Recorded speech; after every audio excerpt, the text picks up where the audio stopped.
Well, I think it's about time we have ourselves a manga chat. So this is Judge Jebediah Goldstriker? Well, and this one's a Megamix. Because I haven't made one of these in a while. Man, probably like 6 months? Maybe, like last autumn. I had a period of like not reading that much stuff outside of series I was keeping up with. I kind of tackled a few larger reading projects and just sort of bounced off of them. It was genuinely a little distressing because I had really been enjoying like the insane amounts of manga I had been reading.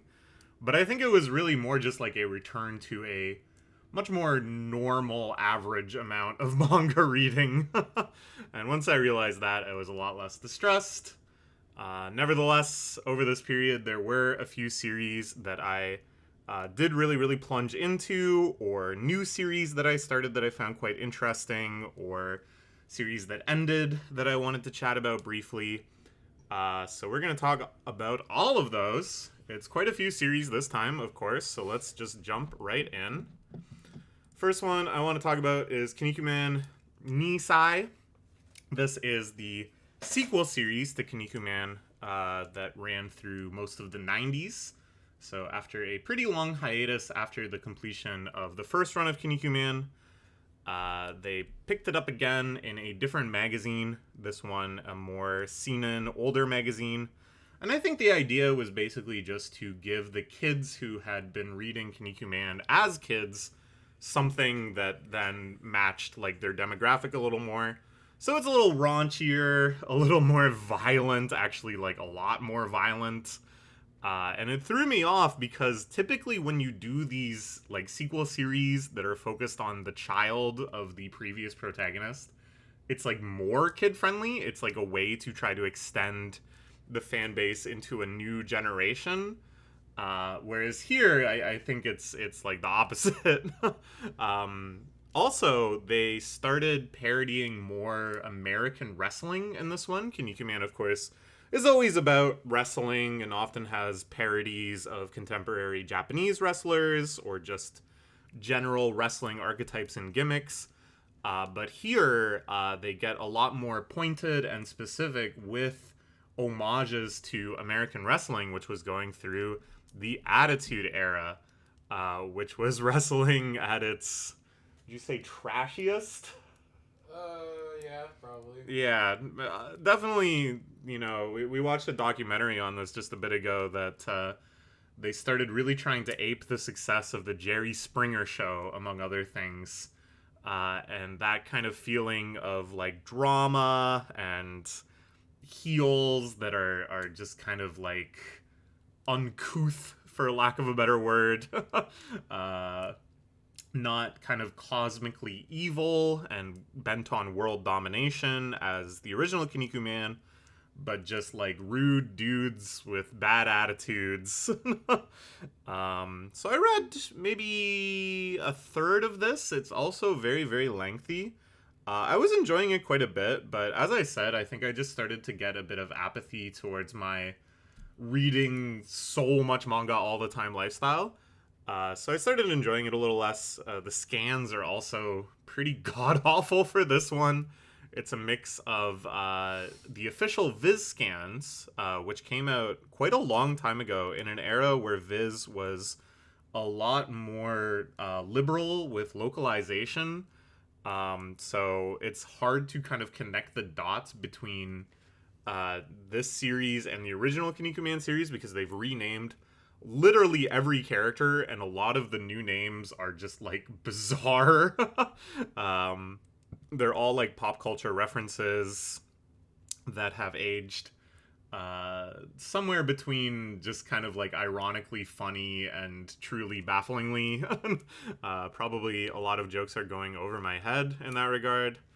But the actual manga itself is still really great. I am still enjoying it. I think it does kind of lose some of the charm of the original Kinnikuman because it is that much like grittier, and they really try to like make it more brutal and tense or whatever.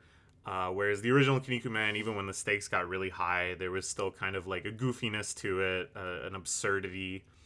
But I think it makes up for that with just like the expertise in like anatomy, the art just getting better, which is good on its own. But I think in a series like this, just makes like the wrestling choreography feel that much more real, feel that much more engaging. You can tell that at some point they really started to do a lot more like real body modeling and stuff. Which isn't to say that there isn't just like absurd opponents in this one. Characters turning into all sorts of fantastical objects and beasts and whatever. But it has like a fundamental realism to it that I think the original Kinnikuman was building towards throughout its whole run, and this is like even better. So I will come back to this at this point, but as I said, I just kind of flamed out on reading so much manga in general. I really enjoyed as well the kind of like recasting and reframing of all the original characters in Kinnikuman. Now that within the universe of the series, 20 years has passed. They're all old. Most of them have retired. But I think the easy route is just like, oh, they're all like mentors now, but they're still unfathomably powerful, and they represent just this kind of other tier of power, which is frankly how they often do it in real wrestling too, especially in like the WWE and stuff, right? Like they have Undertaker come back, and he's like a god and just can like flick people over. Yeah, they sort of like they do weird shit like that. With Undertaker, like can make lightning, or Kane was able to blast fire out of the ring posts and stuff. But then also the Undertaker would be like, "I'm done being gay. It's time for me to be a biker, wear a bandana." Yeah. I think with real egos and stuff involved in wrestling, it leads to that sort of bizarre, like, I'm more powerful than ever, let me get my new gimmick over. Here, they actually do, like, a really interesting mix of, like, all these different kind of roles that these characters have emerged to that parallel often, retired wrestlers' careers. There's some that are still, like, trying to make it and trying to compete and trying to be a hero. There's some that have become that kind of, like, mentor role. But even then, it's like they focus more on, well, they're old now, so they're not going to be able to fight as strong in most cases. One that I thought was really interesting was the character of Brocken Jr., who in the original series is just, like, one of the many Justice Chojin. He's just another guy who in every arc would typically get like a fight, and then just as that roster started expanding, his fights became less and less significant. He sometimes became kind of like a jobber that he would get taken out really, really early on to show off how strong one of the new guys was. And some arcs he just like didn't really have anything to do. He just was there vaguely. And that's just like typical battle shonen stuff, right? Like your cast of heroes, if it is one of these series that it just keeps growing, eventually you're going to start hitting these weird points where not everybody gets something to do. And they took that reality and made it like a character arc in Kinnikuman Jr., where Brocken Jr. is like distraught and disgraced, and he feels ashamed at how little he was able to contribute in all those battles, that people think of him as one of these heroic Justice Chojin that saved the world time and time again. But he's like, man, but like when that happened, I didn't really do anything. When that happened, I just lost right away. and he has this like real complex about it and goes through this whole arc. And I was just like, man, what like a brilliant rephrasing of the character that, I think nobody had like questioned that. Everybody had just kind of accepted that was kind of how the character was getting written. And now it's like, oh no, we've been able to repackage that and turn it into something that I found really quite compelling.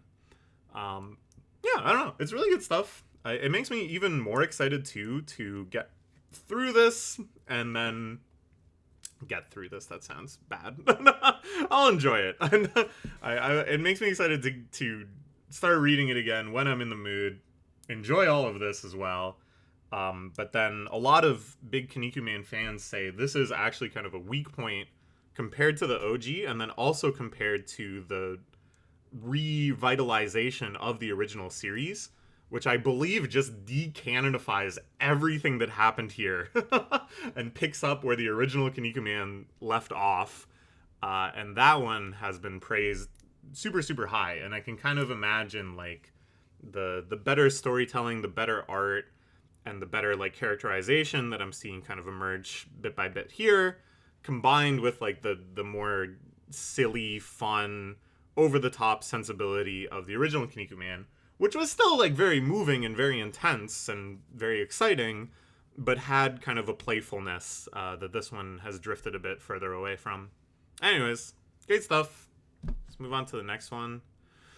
Wanted to shout out this series, which just ended recently. Maou no Musume wa Yasashi Sugiru. The Demon King's Daughter is too nice. This series was sort of famous on Mangadex because for quite a while it was the highest rated series on Mangadex.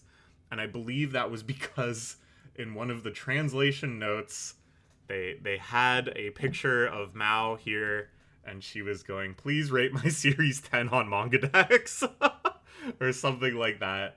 And that, of course, triggered, because most people just don't rate stuff on Mangadex, period. It's already like a 1% probably of the population bothers to do that.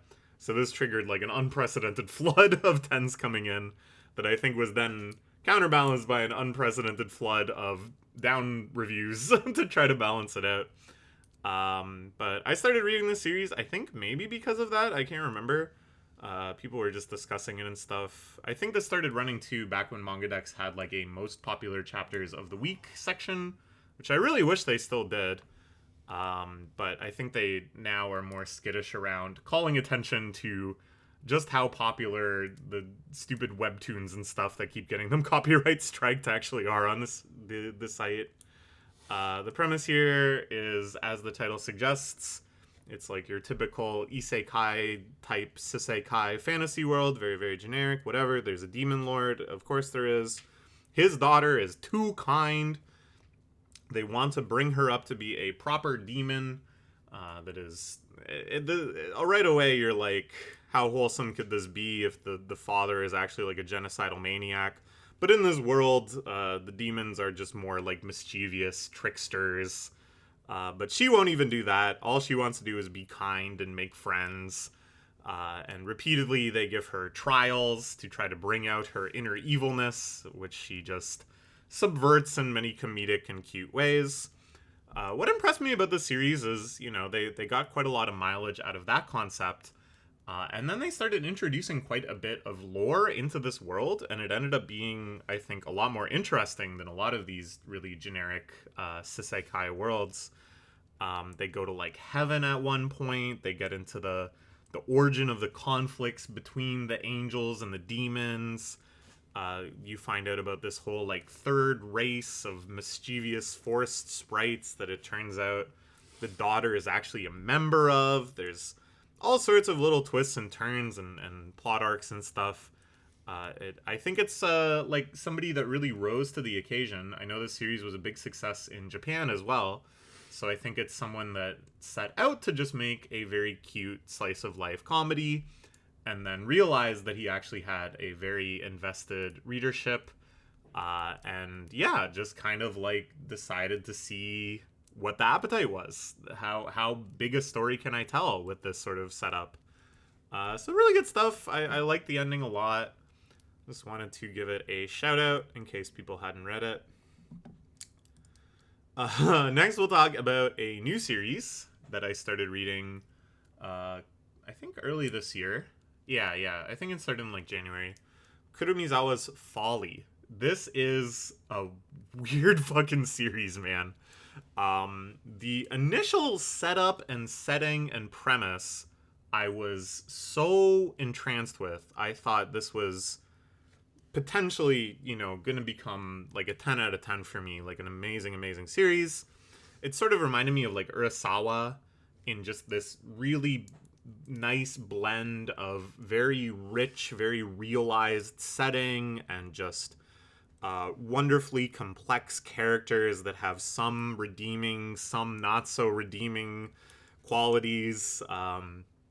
Just everything feeling like very, very fully realized. This mystery, this feeling of potential scandal, these things boiling under the surface. Something that I love in Urasawa manga is where like your protagonists are fixated on some sort of crisis or mystery, but then you also see the perspective of people that are observing and investigating and getting transfixed by the behaviors of the protagonists, if that makes sense. Something you see in like Monster and 20th Century Boys and stuff. I thought they were executing very, very well here. The premise is this guy, Kurumizawa, is a manga artist that's kind of down on his luck. He pioneered one of the most acclaimed sci-fi manga during the sci-fi manga boom of the 70s, but as tastes start to change, he's unable to make another hit. He's really down on his luck. He's really struggling to put together another series, even though he's already a massive success, even though he could just retire, in part because he wants to give hope to a woman he's in love with that's suffering from cancer and is hospitalized and stuff. So he's set up to be very, very sympathetic. You know, we see him as kind of heroic and stuff.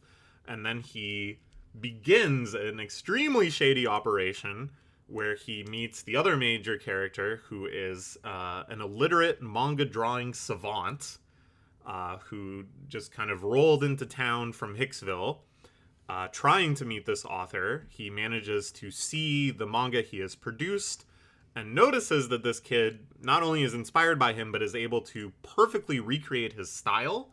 And on top of that, has devised like a brilliant new sci-fi story that he is so blown away with that he thinks even among this sort of like dwindling sci-fi audience, this could be a hit.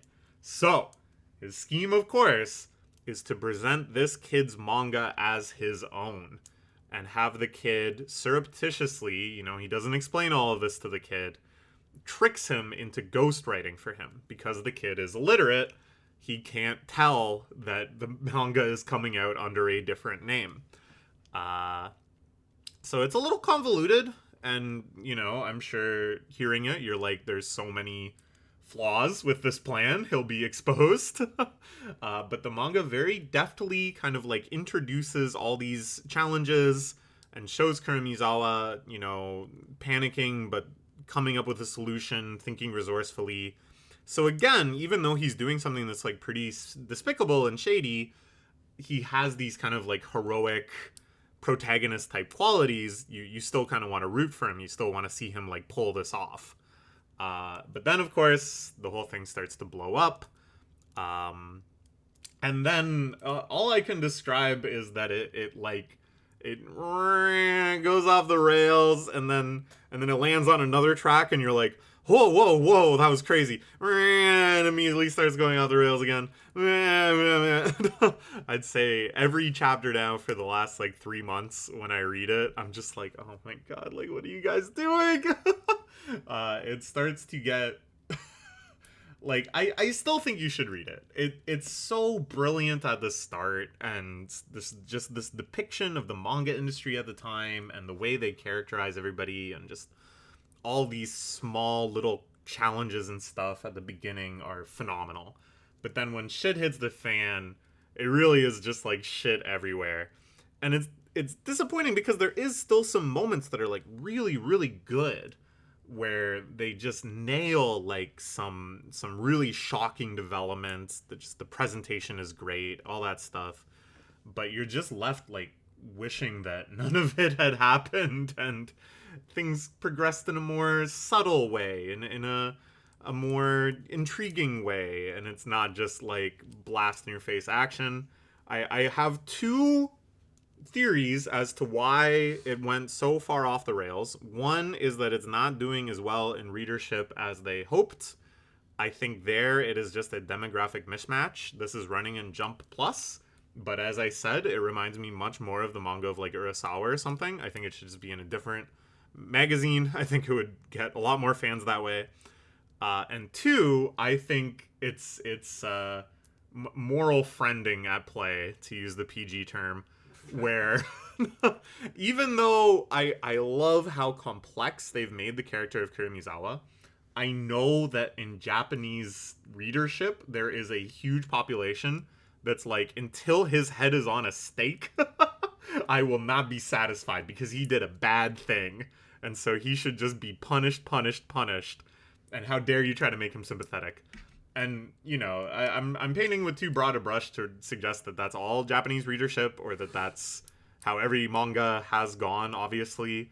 But the combination of like a weakening reader base and those sorts of demands probably being among the loudest, I think really does explain a lot of the plot points, and also that they probably will end up wrapping this up before like the end of the year.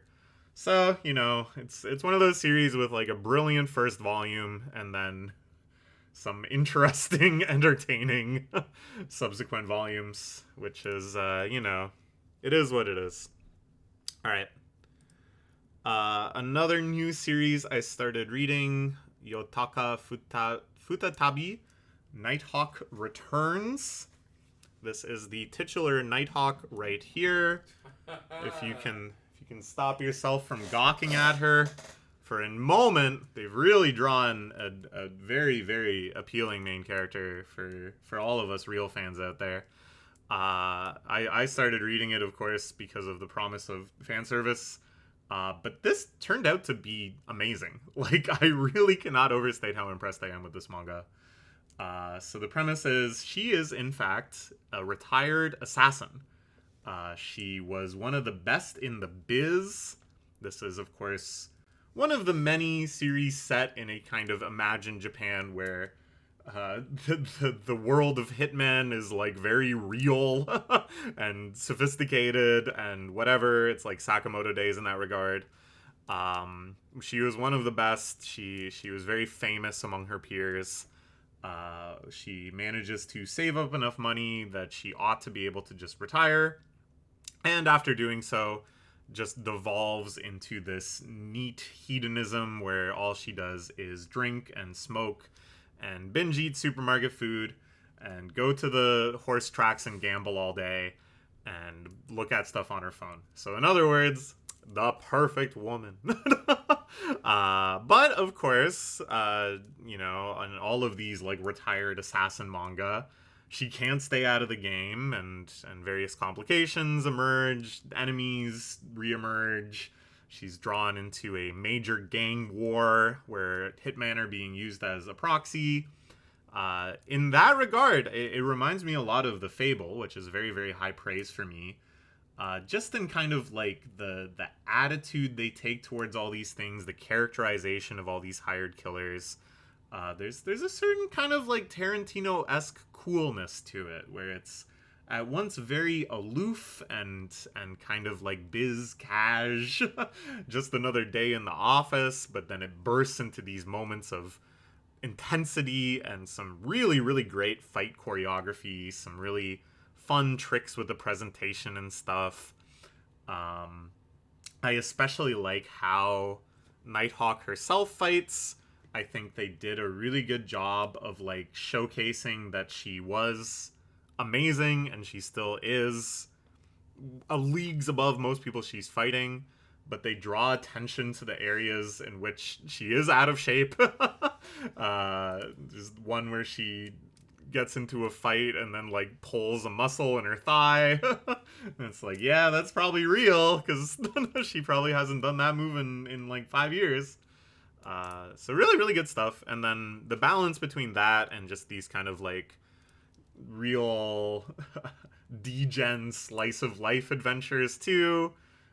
It's kind of the Sakamoto Days formula where equal stakes are given to her, like fighting to protect her life and making it on time to the horse race because she's got a good tip on a horse or whatever.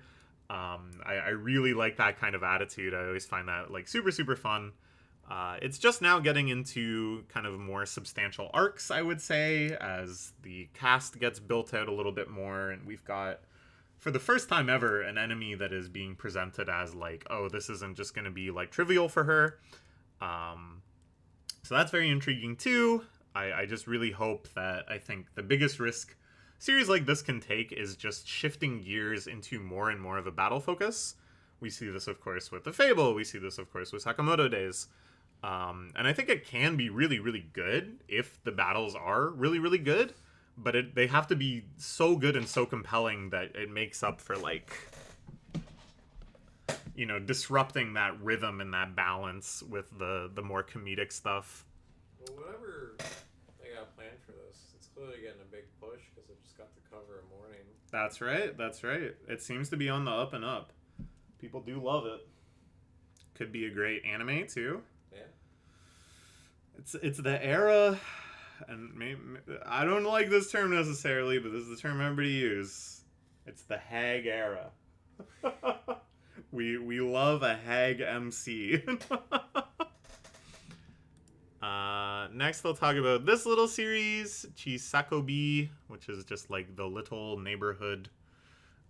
This one I read for kind of a funny reason, which is that it's getting an English release, and I am concerned that it is a pretty niche series, so it might be hard to find if I don't buy it on like initial printings. I had heard it praised a ton, so I was like, all right, let's check it out and see if I like it so much that I want to buy it.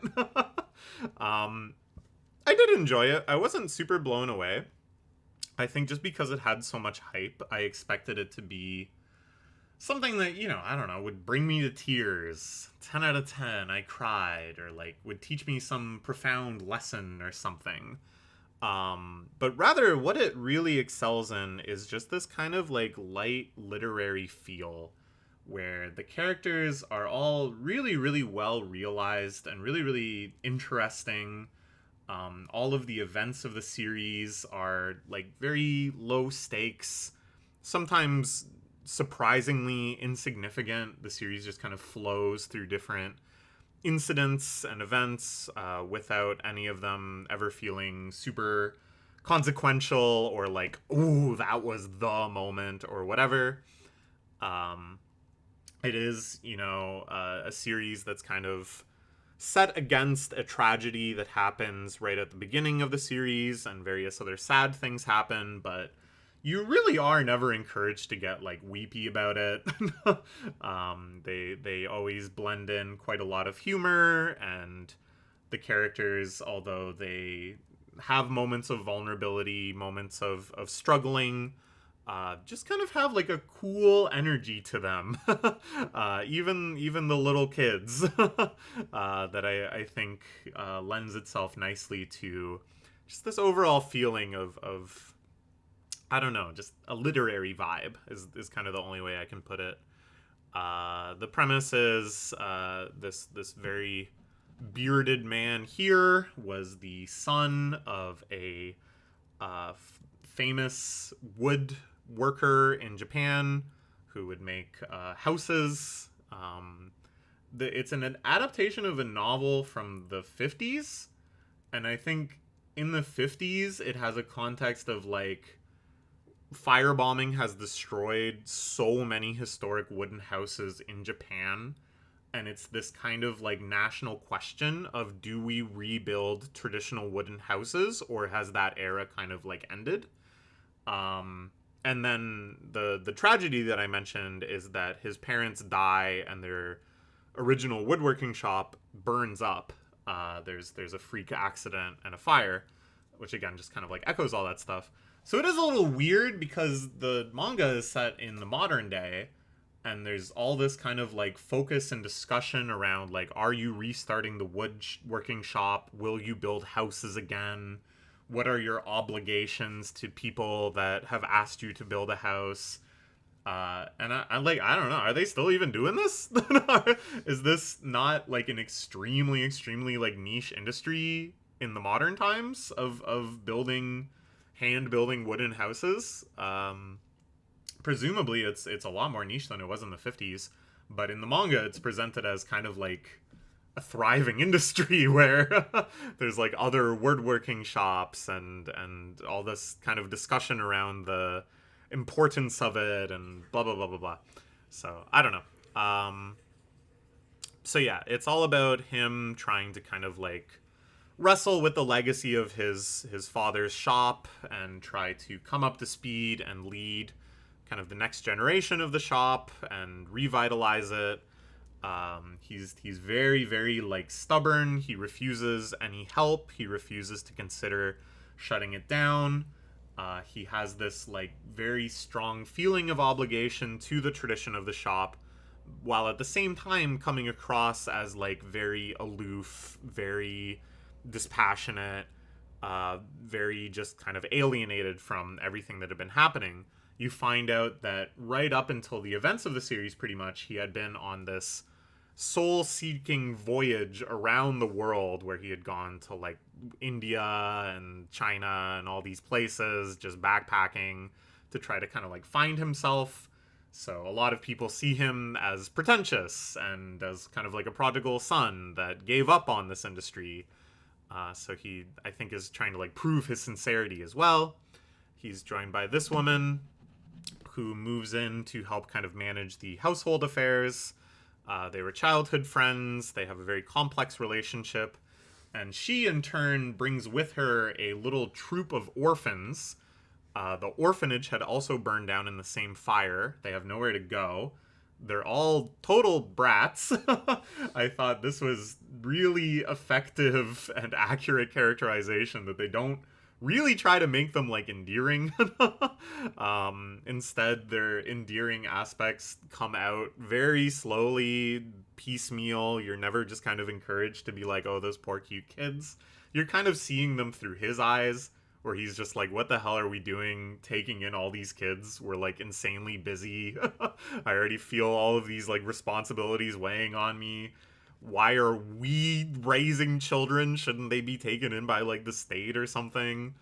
All very, very reasonable questions. So yeah, really, really good stuff. The more I talk about it, the more I'm like, damn, yeah, I do actually really like this series. The art style is super, super cool too. Very, very unique. Has like a very kind of like design sensibility to it. Where I feel like probably the mangaka does have some background in the sort of like woodworking and stuff. I think my favorite thing about it too is just sort of the offhand characterization of the MC. So these shoes down here, for all you dress shoe heads, I learned about this in a chapter of One Day Outing Foreman, but these are Albans. Those shoes probably ran him like $1,500 Canadian. Those are bougie ass shoes to be wearing around your woodworking studio, right? And it's never mentioned. It's never, nobody points that out. The manga doesn't like label them or anything. It's only because I recognize the design from a different manga. Not trying to pass myself out as some sort of sophisticate. But I think it speaks a lot to his character that he is just sort of like insisting on wearing these all the time. It's a weird mix of like pretension but also insecurity, but then he never calls attention to it. I don't know. I was just like, oh, that's interesting. That's interesting.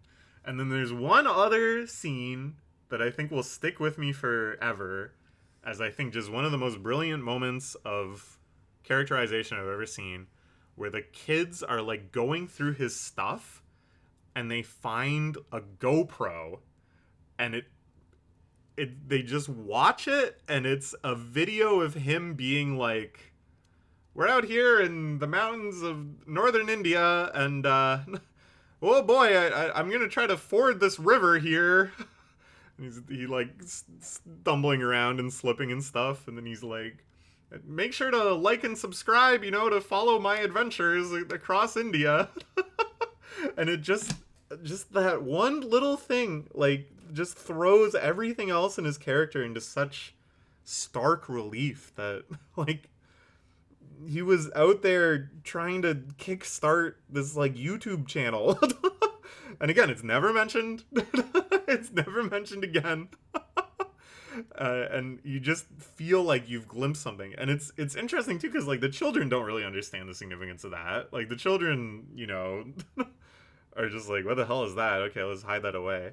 You get the sense that he probably never even published it. Maybe that was the only one he made. Who knows? He was just like experimenting or whatever. He had some impulse. But it's just like a whole other dimension of his character that you just see in that instant, but then it just like informs every single other thing he's doing. That you're like, oh, he is actually like extremely self-conscious. Oh, it's so good. But yeah, good stuff. I think I will probably try to buy it in English when it comes out. Really enjoyed it. All right. Next, let's talk about Kanreki Hime, the 60-year-old, the Sweet 60 Princess. A truly, truly deranged series by the creator of Gantz. This is one I picked up after seeing it discussed on Twitter. People were posting a couple pages from it, and I was like, I gotta see what's going on here. It's about these 6 old men who live together in one house. Some of them work in the anime manga industry. Some of them are freeders, working at convenience stores and stuff like that.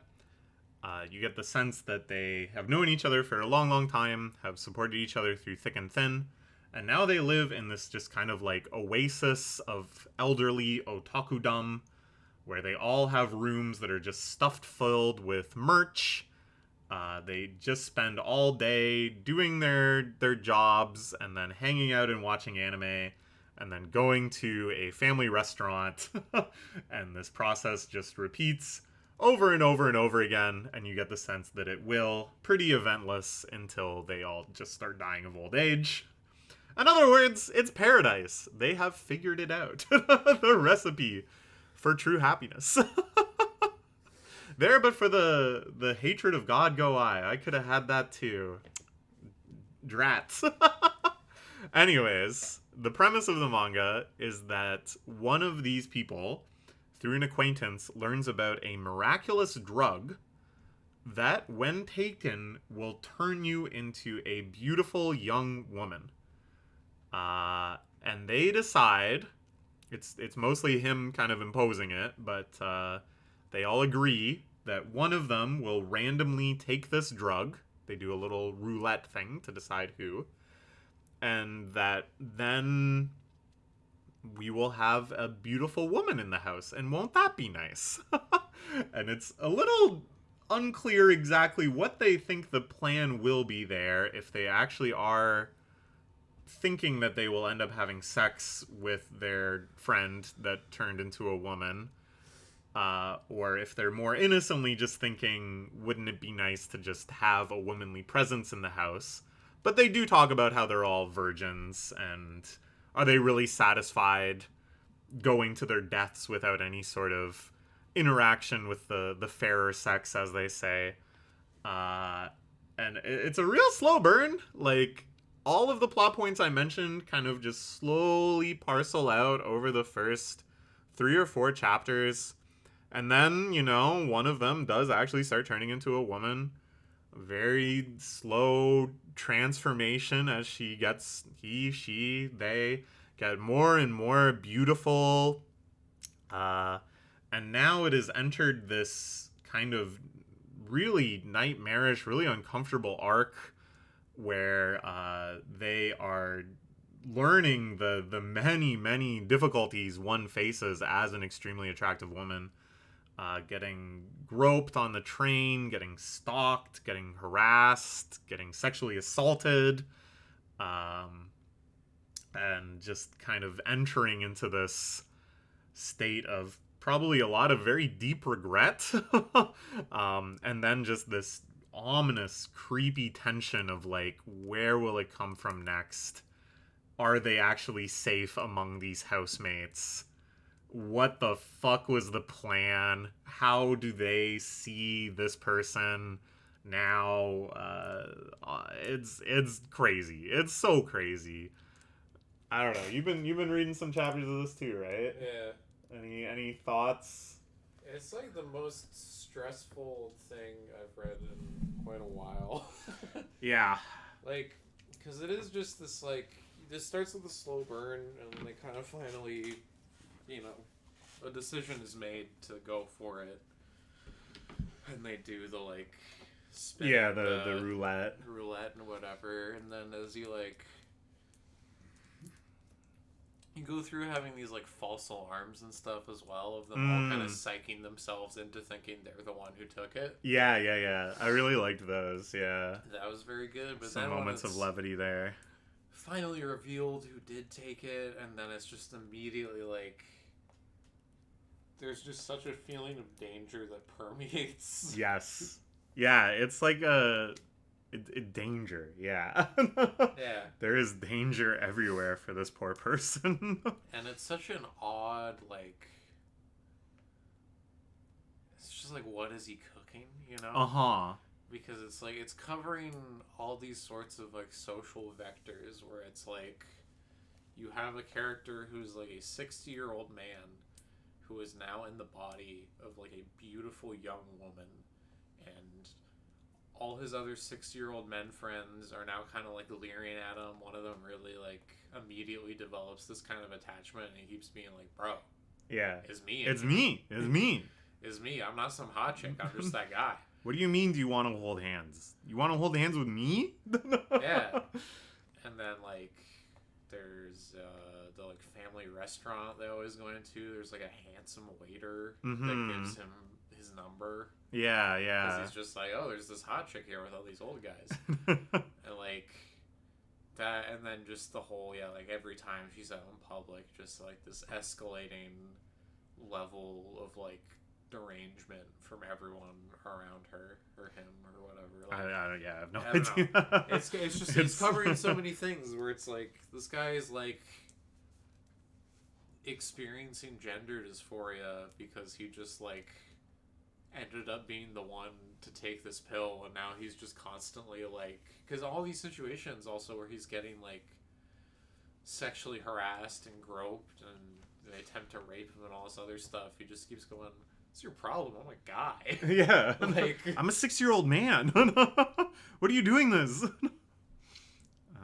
then also, like, just portraying all the difficulties of being a young woman, especially in Japan, with the sort of scary guys on the train culture there and stuff like that. Like, there's just so many things happening. Mm-hmm. So many, like, vectors of attack that the series has that I'm just like, what is, like, your goal? Because it's also just, like, the Gantz guy. Yeah. So the goal might just be, like, isn't this crazy? Because most of that series is just like, yeah, we had a blackface mass shooting. Because wouldn't that just be, like, the most fucked up thing if it happened? And it's like, yeah, I guess you're right. So, like... Yeah, it's kind of interesting because, like, it does have that kind of social commentary aspects. And it has kind of a feeling of, like, plausibility outside of the supernatural pill, obviously. Yeah. But really, the whole thing has, like, kind of a surreal, nightmarish... That's a lot closer to Gantz, I think, than not. Just has, like, a very... This is just, like, a fucked up world. And even though it overlaps with real things, obviously, they're so heightened and bizarre and... Well, yeah, it just feels so, like, claustrophobic almost. Because, like, for the character who transforms, there is just, like, no escape anymore from any of it. And so instead, it's just, like, this bizarre fucking nightmare world that they're living in now. And it's not like they're, like, taking, like, whew, man, I managed to get off that train. Being a chick sure is hard. It's just, like... pure stress for, like, 5 pages, and then they get off, and then another fucking thing starts happening. Like, it's just... It does feel like it's just escalating. And it's just this, like... It's, like, a little scary every time a new chapter comes out, because I'm just like, what's gonna happen now? Like...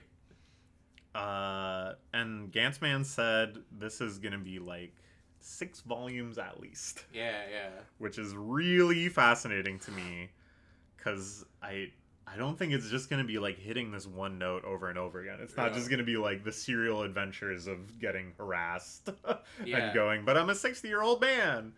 like things could get like really weird. Yeah, well, I think it's just gonna keep escalating. How fun! Aren't you glad I introduced this to you? Yeah, I don't know. I'm very impressed with it. The art style is great. This kind of like weird. I said in a Manga Dice comics, it feels a bit like Cronenbergy or Lynchian in a way. Just that feeling of like this shit is real, but it's also like a nightmare you'd have about being roped, not just being roped. You know, very very excited to see where the hell this goes. Check out this cool shape I made, by the way. Badass. I don't think I've ever made this shape before, even though I play with this little autism toy all the time. Yeah, it was like a very interesting and novel concept it started with. That was just kind of like, this is a funny idea, because my thought was with the way they were trying to, randomize who actually got the pill. That it was just gonna spread to all the cups. Yes. Then they were all gonna transform. We did talk about that. Yeah, we thought it was gonna be. I thought that would be very funny. Comedy, but instead it's just immediately like you are just waiting for like a rape to happen every chapter. I do think too it's like an interesting thing to depict, this kind of like otaku beef house. Yeah. When do you get to see a beef house in manga, right? Like, typically, if you have an otaku character, they're contrasted by like normie characters. That is the otaku character. Or you have like an otaku interest series where it's all about people doing gunpla or whatever nerdy ass hobby, but then you make them all cute girls. Yeah. That's how those series go 99% of the time. So this like very realistic depiction of what I think is actually like not an uncommon phenomenon of just like six old gooners hanging out together, and then one of them becomes a chick, and it's just instantly like oh man, I now have to be afraid of everyone I live with because I know what they are, because they've just been old gooners for a long time. And there is kind of a feeling of like how do I put this? They haven't explored this in too much depth, but I think it's kind of lurking behind there. A feeling of like, well, if I wasn't me, I'd be staring at me too. Yeah. If another one of us got the pill, I'm sure I would be acting just like they are. And I think that, adds a whole layer of like just mind breaking for the person that transformed. Great stuff. Any closing thoughts? No, I think we kind of said it all for right now. It comes to like bi-weekly or something. It's on a very odd schedule. I think it's bi-weekly. Yeah. All right. What do we got next? Oh, One Piece. Oh yeah, so one of the things I did during this relative lull of manga reading, and that's kind of a joke, is that I did reread all of One Piece between Family Day, which is like February 13th. I remember when I started. And like the start of May, I want to say. So that was actually a lot of manga reading. But One Piece I have read all the way through like a few times. I think most recently during the hiatus before Wano was the last time. So that was like a bit before COVID. Anyways. And then I've also just reread chunks of it and individual arcs like a bajillion times. It's the manga that I've read most of, for sure. So it really just like passed in a flash. But I really, really thoroughly enjoyed it. Once more, unsurprisingly, this is more than anything else the series that got me into reading manga when I picked it up as a kid in the first issue of American Shonen Jump. I still love it. It's still my favorite manga. I don't know. I don't really have all that much to say about it. I just kind of wanted to record in one of these videos that I had done it, since the whole idea of this manga chat series is to kind of log kind of manga reading diary, all the stuff I was reading. But I think in terms of like the insights I've had, One kind of like sad thing I realized is that I do think something is lost from earlier arcs. And the biggest thing I would attribute it to is that there are so many characters of significance and moments of significance now that the idea of like a pure unknown, of a pure kind of adventure into the wild blue yonder, I think is getting a bit lost. So, for example, Wano had been hyped up to us for so many years. We get to Wano, it's awesome, but we already kind of know half the characters, and it's like hype that they're there, but we already knew about them. And then Egghead as well. Vegapunk had been hyped up to us for so many years. We already had such an idea of what would happen in such an arc. Of course, it then escalated in all sorts of unexpected ways, but all ways that still kind of like satisfy something we had been anticipating. You know, oh, Kuma's got some sort of backstory. Oh no, okay, now it's time to hear Kuma's backstory. Like we anticipated it. Oh my gosh, these gigantic threats have emerged. Well, we knew eventually they would emerge. You know, it can still be surprising. It still is surprising. It still is shocking. And then Elbaf, I think, more than any of these, has just been like fulfilling promises. Long awaited things that now we are finally seeing, and it's hype as hell, and I love what he's chosen, and it's shocking, and I never would have guessed. But I can't remember the last time there was a character that just gets introduced, and it's just like, I have no idea who this is. I don't know who the fuck this person is or why they're here. And especially locations. So what I'm hoping is that the arc after Elbaf, I think, surely will have some sort of preordained significance, but there's a couple big unknowns in the plot, which is like the Burn Scar Man they have to track down, who has the final road poneglyph, and the continent of sleeping giants that are frozen in ice. And those are two things that we know like nothing about, really. Like very, very, very minor hints. We know the significance of them, but I think you could have an adventure that involves those things where a vast majority of the characters you meet are brand new. The place you go, you've never heard of before.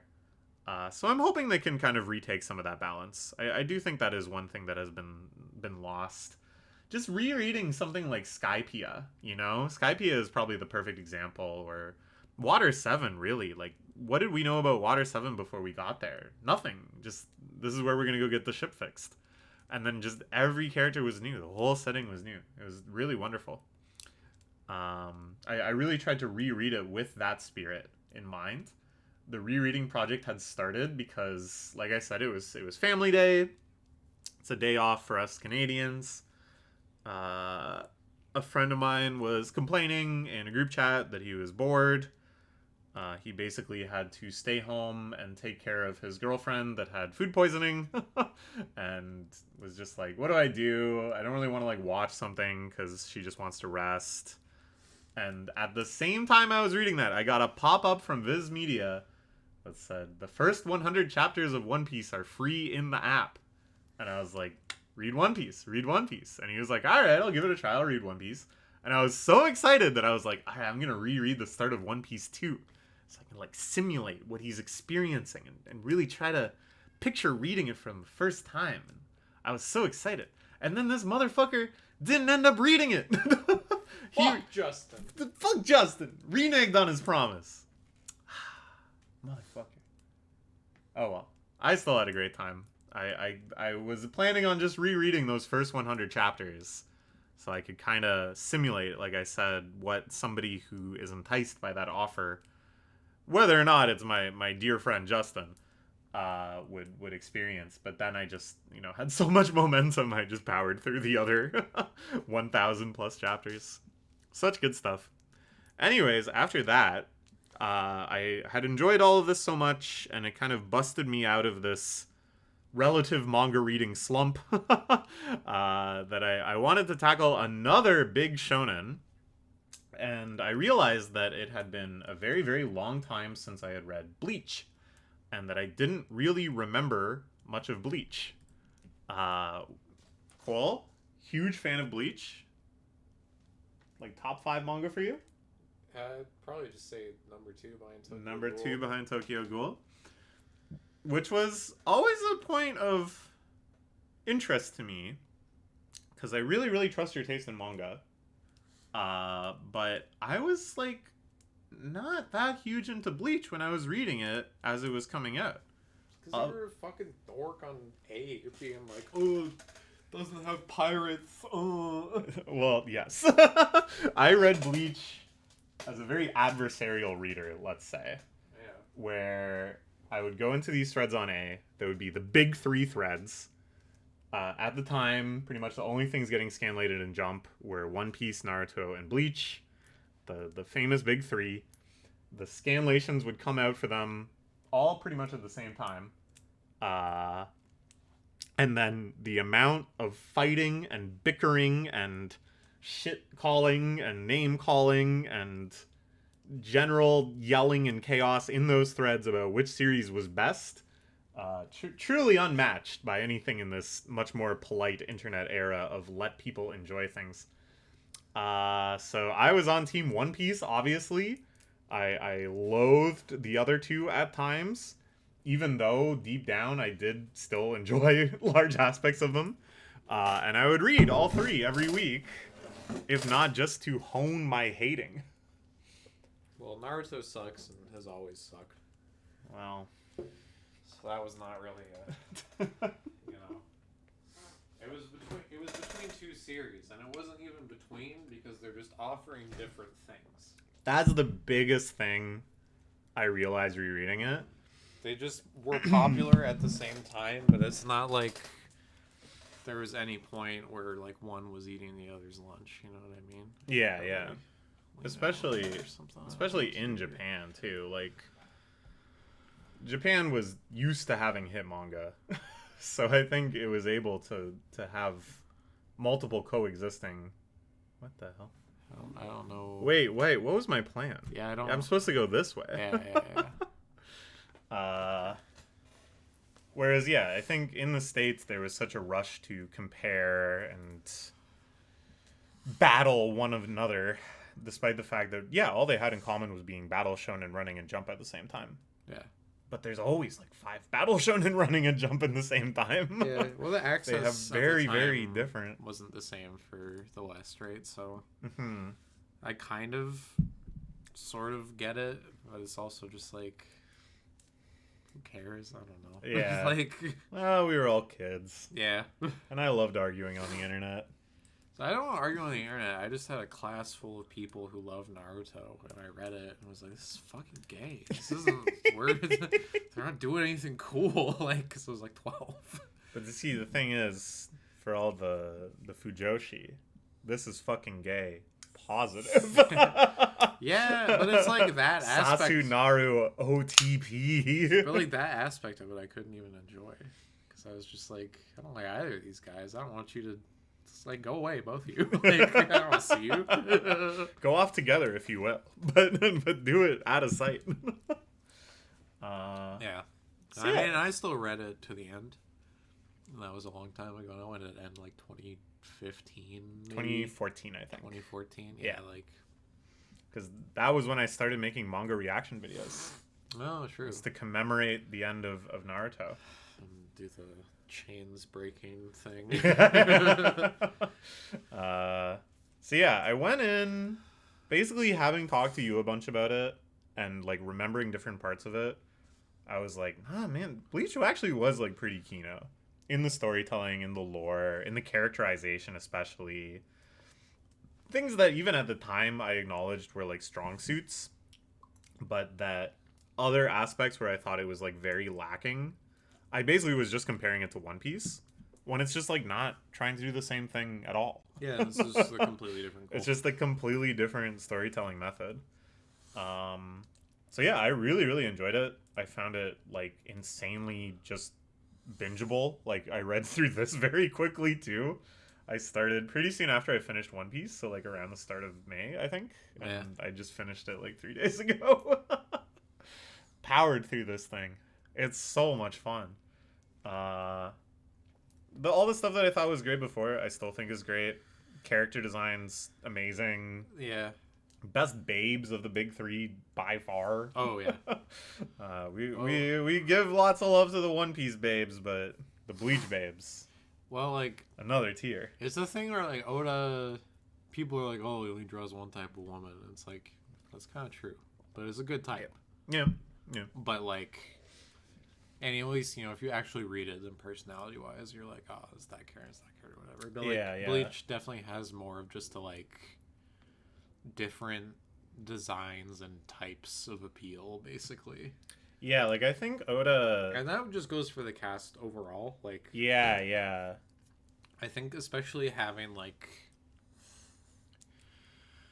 a whole main cast of characters centered around like an army and stuff. There was like a very good balance of like all these characters that kind of have distinct designs and personalities and stuff without also making them feel like a novelty, because there are a lot of lesser Jump series that try to juggle a huge cast like that, and it's just like, oh, this is like this guy, and this is the guy who does that, and that's the guy who has like the hair. They have one bit each. Yeah. Whereas they all have like a bit, but it is also just like, at least They feel like people. Yeah, they feel like people. Even the ones that don't really get focused just have like a real, like, sort of lived in quality to them or something, where you can just easily picture like these characters' dynamics and relationships as they just go about like their day-to-day duties and stuff. And it starts as early as like the start of the Soul Society arc, when you just see like the captain's meeting, the lieutenant's meeting, and you just immediately are like, oh wow, like, The Soul Society arc in general, but the beginning of it especially, I was like blown away with the ambition he suddenly had to go from this very like episodic, almost like Yu Yu Hakusho in the early stages, just like little ghost mystery adventures, to like a true society. Yeah. Here's 13 captain characters. Here's all their sub-captains. They've had relationships spanning back centuries, and here are like the glimpses you see of that. It's really, really, really well done. Yeah. And it's also interesting that it's like, I feel like there's sort of a type of storytelling that is done that isn't always necessarily bad. Like, I would say Tokyo Ghoul does this sometimes, even where it'll just be like two characters who are of like authority and significance interact for the first time on screen, and they're just going like, hey man, I haven't seen you since the Krungus era. You know what I mean? Yeah. Like, you have that when Kuroiwa and Shinohara first come together in Tokyo Ghoul, and they talk about like the owl operation 10 years ago. Yeah. And it gives it like a sense of gravitas and all this stuff. And like, it's done well there. But there's other ones where it's just kind of like, hey, remember the bite of 87? And then it's like, well, I know that's happening. Eventually we're going to flashback to it or whatever. Yeah. You can tell if it's too prescriptive, if it's too just like checkboxy of like, we need to have a scene that establishes they've had this rapport or whatever, it can come across, like superficial and shallow or whatever. Yeah. And then I think, it's the strength of characterization. Yeah. That just the way they interact with each other feels natural. The way they reminisce feels natural. Yeah. Well, because you can say Tokyo Ghoul, like, the smartest thing they do with that is that when you have flashbacks to, like, Mato's wife dying in the owl operation, or, like, when Arima shows up and just takes some random swords that the investigators have and just single-handedly wins the fight by himself. Like, it's not like, okay, here's a whole volume about that and the lead up to that and like some slice of life of how everyone was before. It's just like, that is exactly what you're seeing. That is what happened. That's all you need to know. You already know. Yeah. You can fill in the rest. Like, it doesn't need to be this whole protracted thing. And so Bleach is pretty smart with that as well, where the only stuff that they actually go back to do the extended flashbacks on are like true mysteries. Yes. Yeah. Things that are just like major question marks, and they do fill in a lot of gaps and kind of pay off or set up things that you're aware of later. Why does Shuhei have that tattoo or whatever? He just has said before that it has great personal meaning to him, and it's like, it doesn't really need to be explained either way, but they do, and it's like, oh, that's fine. Yeah, and it has like a nice incidental nature. Yeah, it all feels just kind of like this was just, you're seeing like a very consequential moment in time that just had like a massive butterfly effect on like the whole society, and obviously that goes through all these various characters that you already know. I think they do what One Piece does really well too, is use flashbacks as an opportunity to world build. Yeah. And to see like just the premise of, oh, we're gonna have a big flashback to however many years ago in the Soul Society. Oh, there's like all these different captains. There's characters we've been introduced to that you realize used to be captains. Yeah. You wonder, oh, this must mean that so and so is still here. I wonder if we'll get to see them. You get little glimpses of all these other parallel events.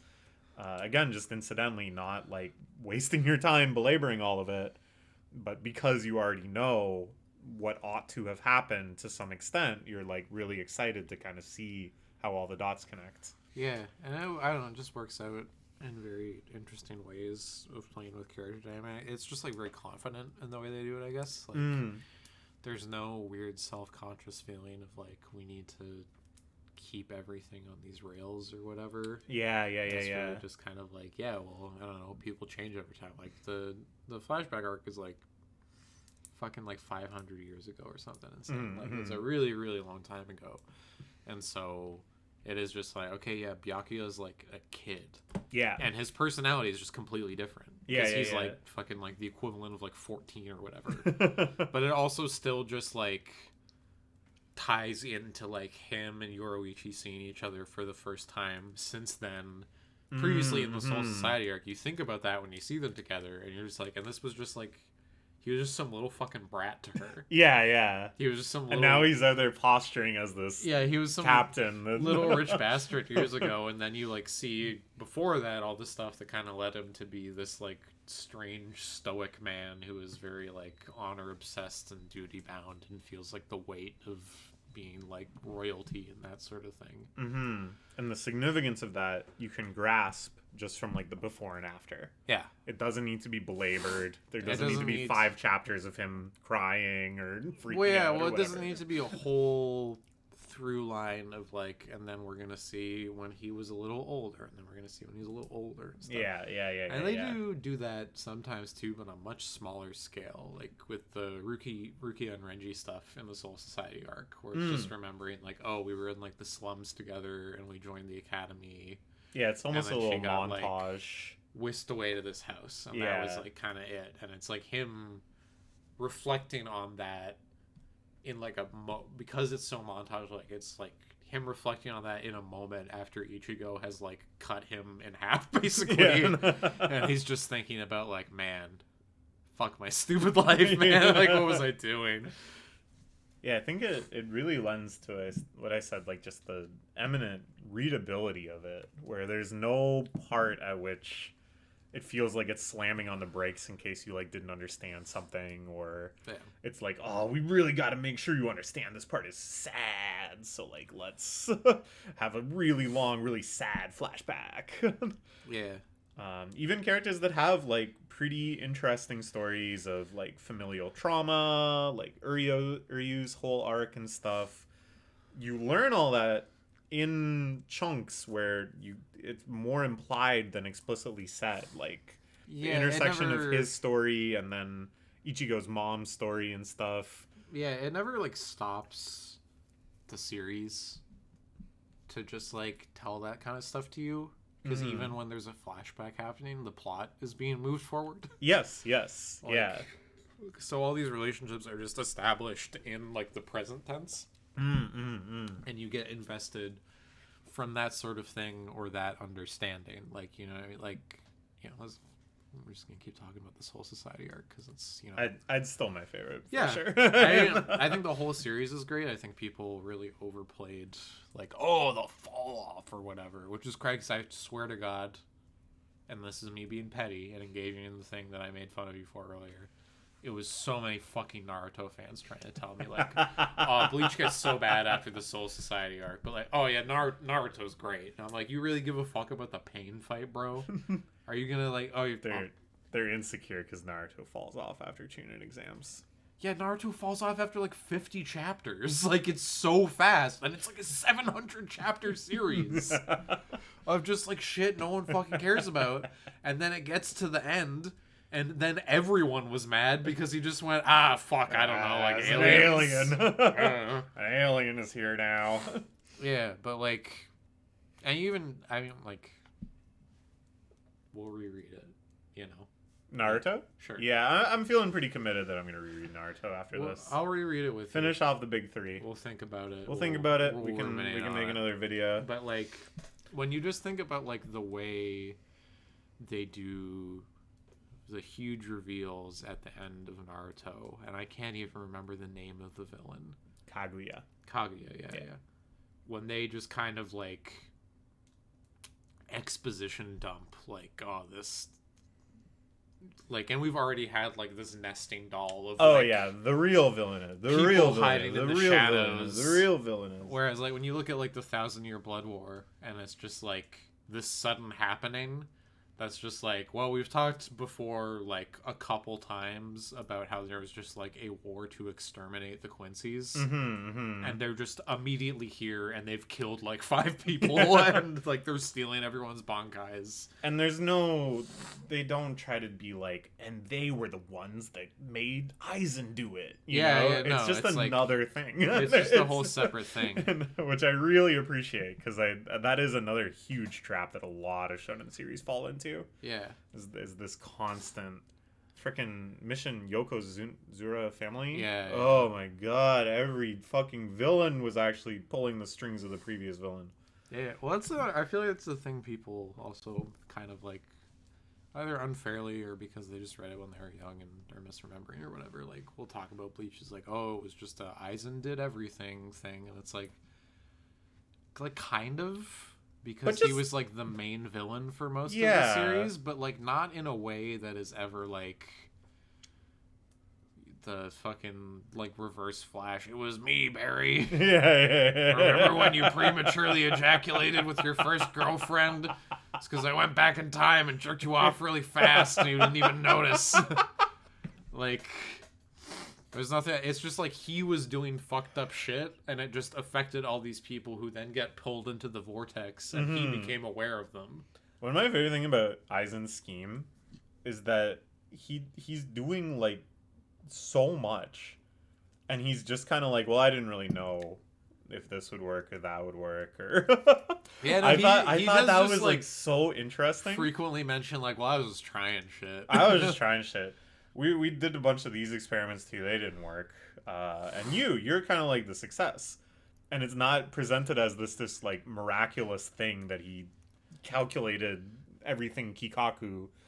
He was just doing a bunch of fucked up shit. Yeah, like the whole reason he had like his eye on Ichigo was just because like 7 other things that he did not really intend on happened, and then he was just kind of like, okay, oh shit, oh well, yeah, look at that. Something happened here. Like, you know, what is this kid gonna be then, huh? Yeah, he's doing some stuff. Okay, like, and it was the same sort of deal with what was it again with Tokyo Ghoul. Yeah, Tokyo Ghoul has a great effect. It's like a very too. shared quality there. I really like is that near, I guess, sort of like towards the final third or back half or whatever you want to say of when Kaneki is like, you know, taking the mantle as the one-eyed king and is like meets Furuta in the alleyway and is just like, so you dropped those steel beams on me, why me? And he's just like, you're just there, man. Yeah, like the plan was just to get somebody. Like, the whole point was to kill Rize. You just happened to be there. That's not my fucking problem. Like, I like that. Yeah. Well, that was really, and you know, every time they talk about Kano, and he's always just like, yeah, Kaneki was like the test run, and he's like the only one that worked out for a long time. It kind of pissed me off. Like, it was like, what did I do different there that I was like doing incorrectly when I thought I had like more knowledge or whatever? And it's definitely that sort of like evil scientist thing that Aizen has, where he's just like even just the creation of like Wonder Weiss. Where he was just like, I don't know, I just like found a hollow and was like, I'm gonna lobotomize you so you can extinguish fire. and that's your life and now. and we'll just see if that works out. That might be helpful to me because I'm love, just like vaguely aware of what Yamamoto can do. I love all the scientist characters in Bleach. Yeah, I think this is the series that it's weird because it like respects its mechanics a lot, and there's always I pointed out to you the panel where Rukia goes, Ichigo, the panel is already becoming a diagram. When he's like, there's no time to explain, we have to just do this. And she's like, no, I'm gonna explain. There's so much like mechanical lore in the series around spiritual energy and hollows and quincies and absorbing and releasing spiritual energy and all this stuff. Bonkai and Zanpakuto, and that's not what they're called. Zanpakuto? Yeah. Oh, it is. Yeah, Wow. you're pretty close. Anyways. Pretty close. But I was so impressed that I feel like so many series have come along and tried to like imitate this, and all of them have made it way more like overburdened. Yeah, and there's like a feeling of it's like a power scaling thing where like there are series that, in the wake of like theory crafting about, I mean, originally like Dragon Ball Z was kind of the Dragon Ball Z does have some of this the feeling, original for sure. sin. Yeah. And that face and all the stuff that comes after it, because obviously everything is pulling from it in some way. Like this feeling of just like an obsession with like very concrete mechanics of how things work instead of just like vaguer explanations that are supposed to just like serve the plot. Yeah. It's the same thing that kind of drives me nuts in both directions when people try to debate on like the science in Interstellar. Where it's like there are people who are like, some of that's real, bro, and there's also people who are like, well, none of this would work IRL, and it's like none of that, like the actual things they're saying don't matter. What's getting across to you is that in this world there is a system that works like this, and these characters understand it. Yes. That is the important information you're getting, not that you need to then like try to extrapolate out every facet of how this works based on like 2 text bubbles, because that's psychotic and really stupid and embarrassing. I think they basically recognized that this was some segment of the population. The people that weren't just content that Bleach has science and there are scientist characters and things develop in the series because of combining this stuff, but that they themselves wanted to be the scientists and check the math of like if we combined a hollow and a Quincy and then he absorbs this spiritual energy and blah blah blah blah blah, does it really produce the fully hollowified but in control each? It doesn't matter. It doesn't matter. But I think they recognized that there was that segment of readership, and now some series are catering to that. Yeah. Jujutsu Kaisen. Jujutsu Kaisen is a big one, but even then, Jujutsu Kaisen Kagurabachi chose to, like, even as much as it catered to them, still like made it not ultimately be the be all end all. Yeah. And all that did was make like people got even more mad. a vocal portion of the reader base like furious forever. How did he use his reverse curse technique when he was under the binding vow? Yeah, like, brother, it doesn't matter. You're lost in the sauce. It's literally just like an excuse for things that it's just powers. Yeah, it's just like all of the science in Bleach. If you start, it's like if you're watching like the fucking Saw movie, and you were just like, okay, well, how did he source and create the nerve agent that's being released into the house? And it's like that's not at all the important. Like, why are you lying? If you want to, you just go on Wikipedia. If you want to learn about like chemical compounds, you're here to see people die, and this is a reason for them to die in like a spectacular way. I think it really impressed me reading it this time how much they nailed that sweet spot. That I think every other series that has this kind of like powers science, I think even One Piece is getting kind of belabored. All this talk about like hockey math. I'm just kind of like, guys, don't cater to this readership. You don't need to make the numbers consistent here, you know? Like, yeah, just do whatever works in the moment. But I think Bleach, it's great because they have like the scientist characters. on both the axes of like pure villainy with Aizen, and then Mayuri's like Like, sadistic but on the just- good guy team most yeah, of the time. on the good guys team, but is just like objectively insanely evil. Yeah, and then Urahara, of course, is our protagonist scientist, but is still also a little weird and amoral, and Yeah, he's still like has done very, some bad very stuff. morally dubious, including just like going to prison and being like, "Hey, Myri, you're pretty good at science. You want to come do science?" And then it's just being like, "Okay," and then like a million people got murdered and dissected by like the craziest man to ever live, because you just want, well, what if we just let him out of prison? Yeah, I think just having like scientist characters so that these formulations and the development within like the mechanical lore isn't just explanation bubbles, and it isn't just like other characters slowing the fuck down and being like, now I'm gonna do this, this, and this, and it works from blah blah blah blah blah. But instead having it like focalized through those characters, and always in moments of like initiating a new arc. We figured out how to do this. We figured out how to go to Hoiko Hueco Mundo. I was pretty close. Hueco Mundo. You know, and the significance is clear too. I think the rule I've always said is that if you have a scene that's like baffling, but if you like the real nerds will understand it, that's fine. As long as for those who are baffled, their reaction is just like, wow, I get why that's significant. Yeah. I get that this is an important thing that is generally like good or bad for these characters, and not just like, huh? Yeah, well, it's not, he basically just directly parodies that whole dynamic when Mayuri fights Xylapro. Oh yeah. Where Xylapro just keeps talking about all his like genius plans and all these things he's doing, and Mayuri just keeps being like, "That's really dumb, and I kind of don't care." And then he's just like, "Yeah, I infected you with the deadly nerve agent," and then he just fucking dies.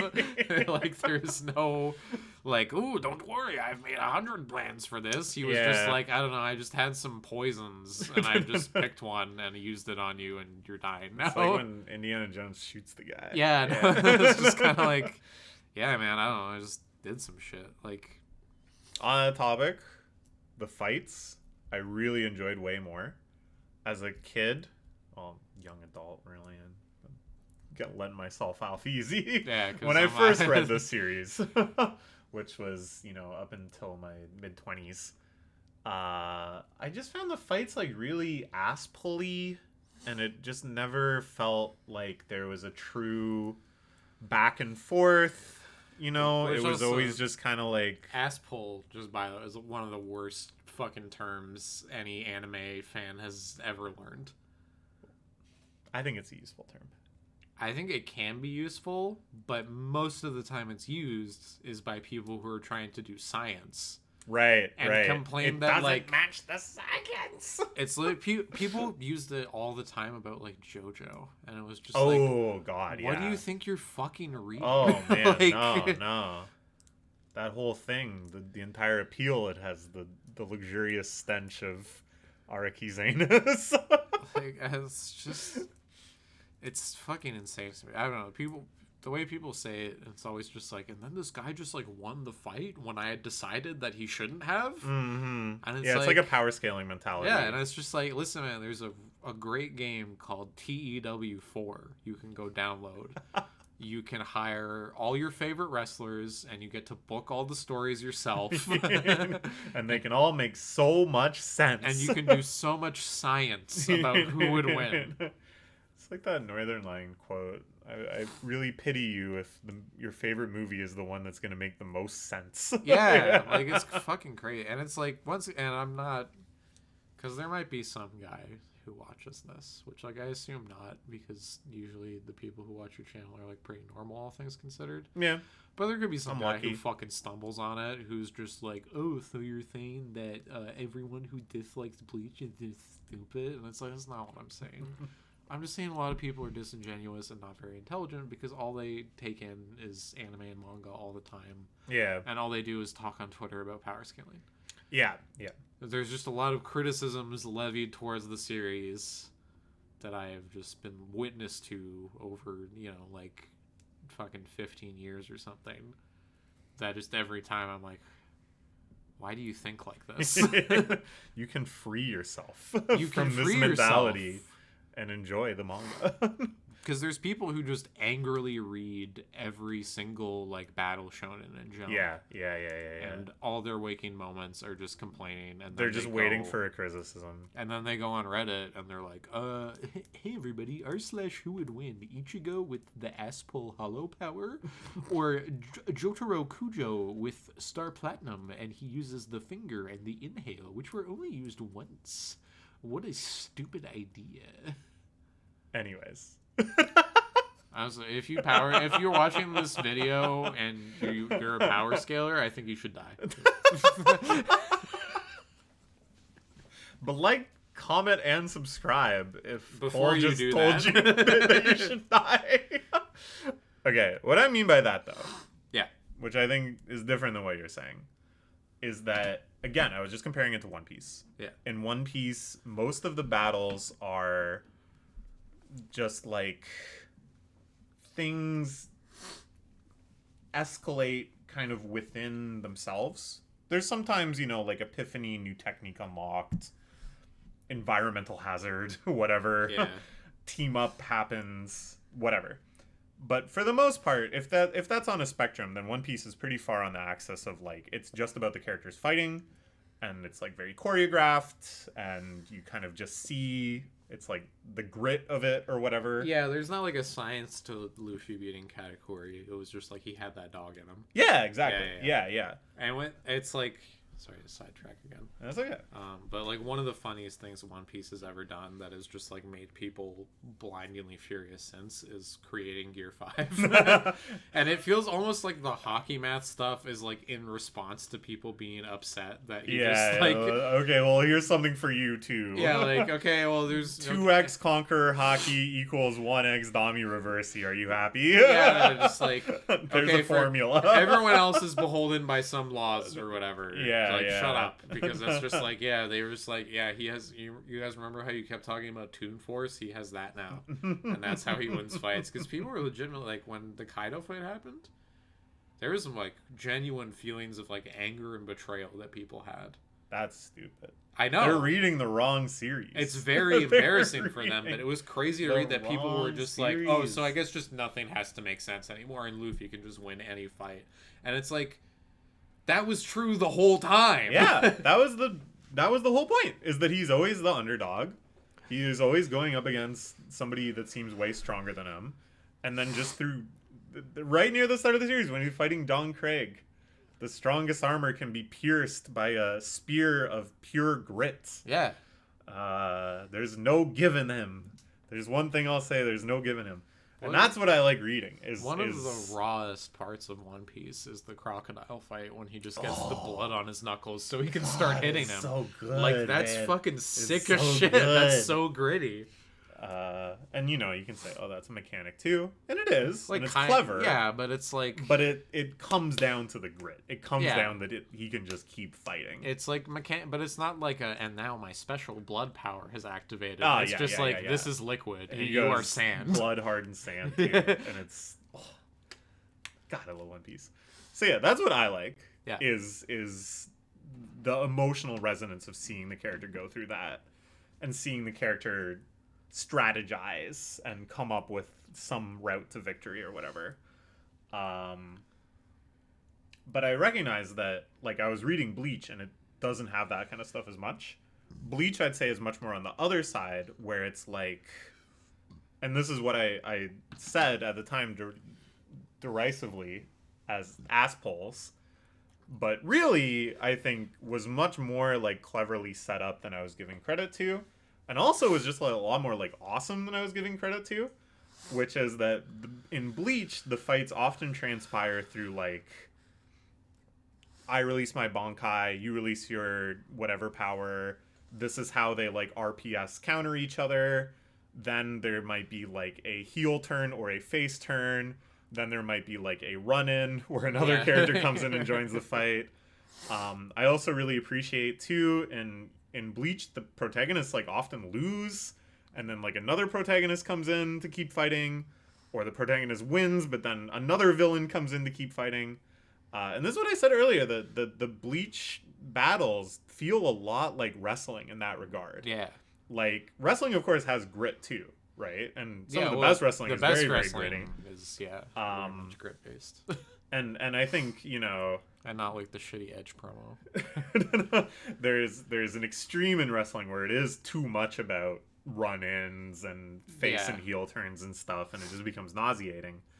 But I think Bleach does have a really good sweet spot where they play those types of beats, you know. Well, it's oh shit, is that Grimjaw's music? You know, and then he runs in and well, it's just genuinely like I feel like the Grimjaw versus Ichigo like rivalry, if you want to call it that. Is like it's like intelligently booked. yes. Like yes. Bleach has great booking.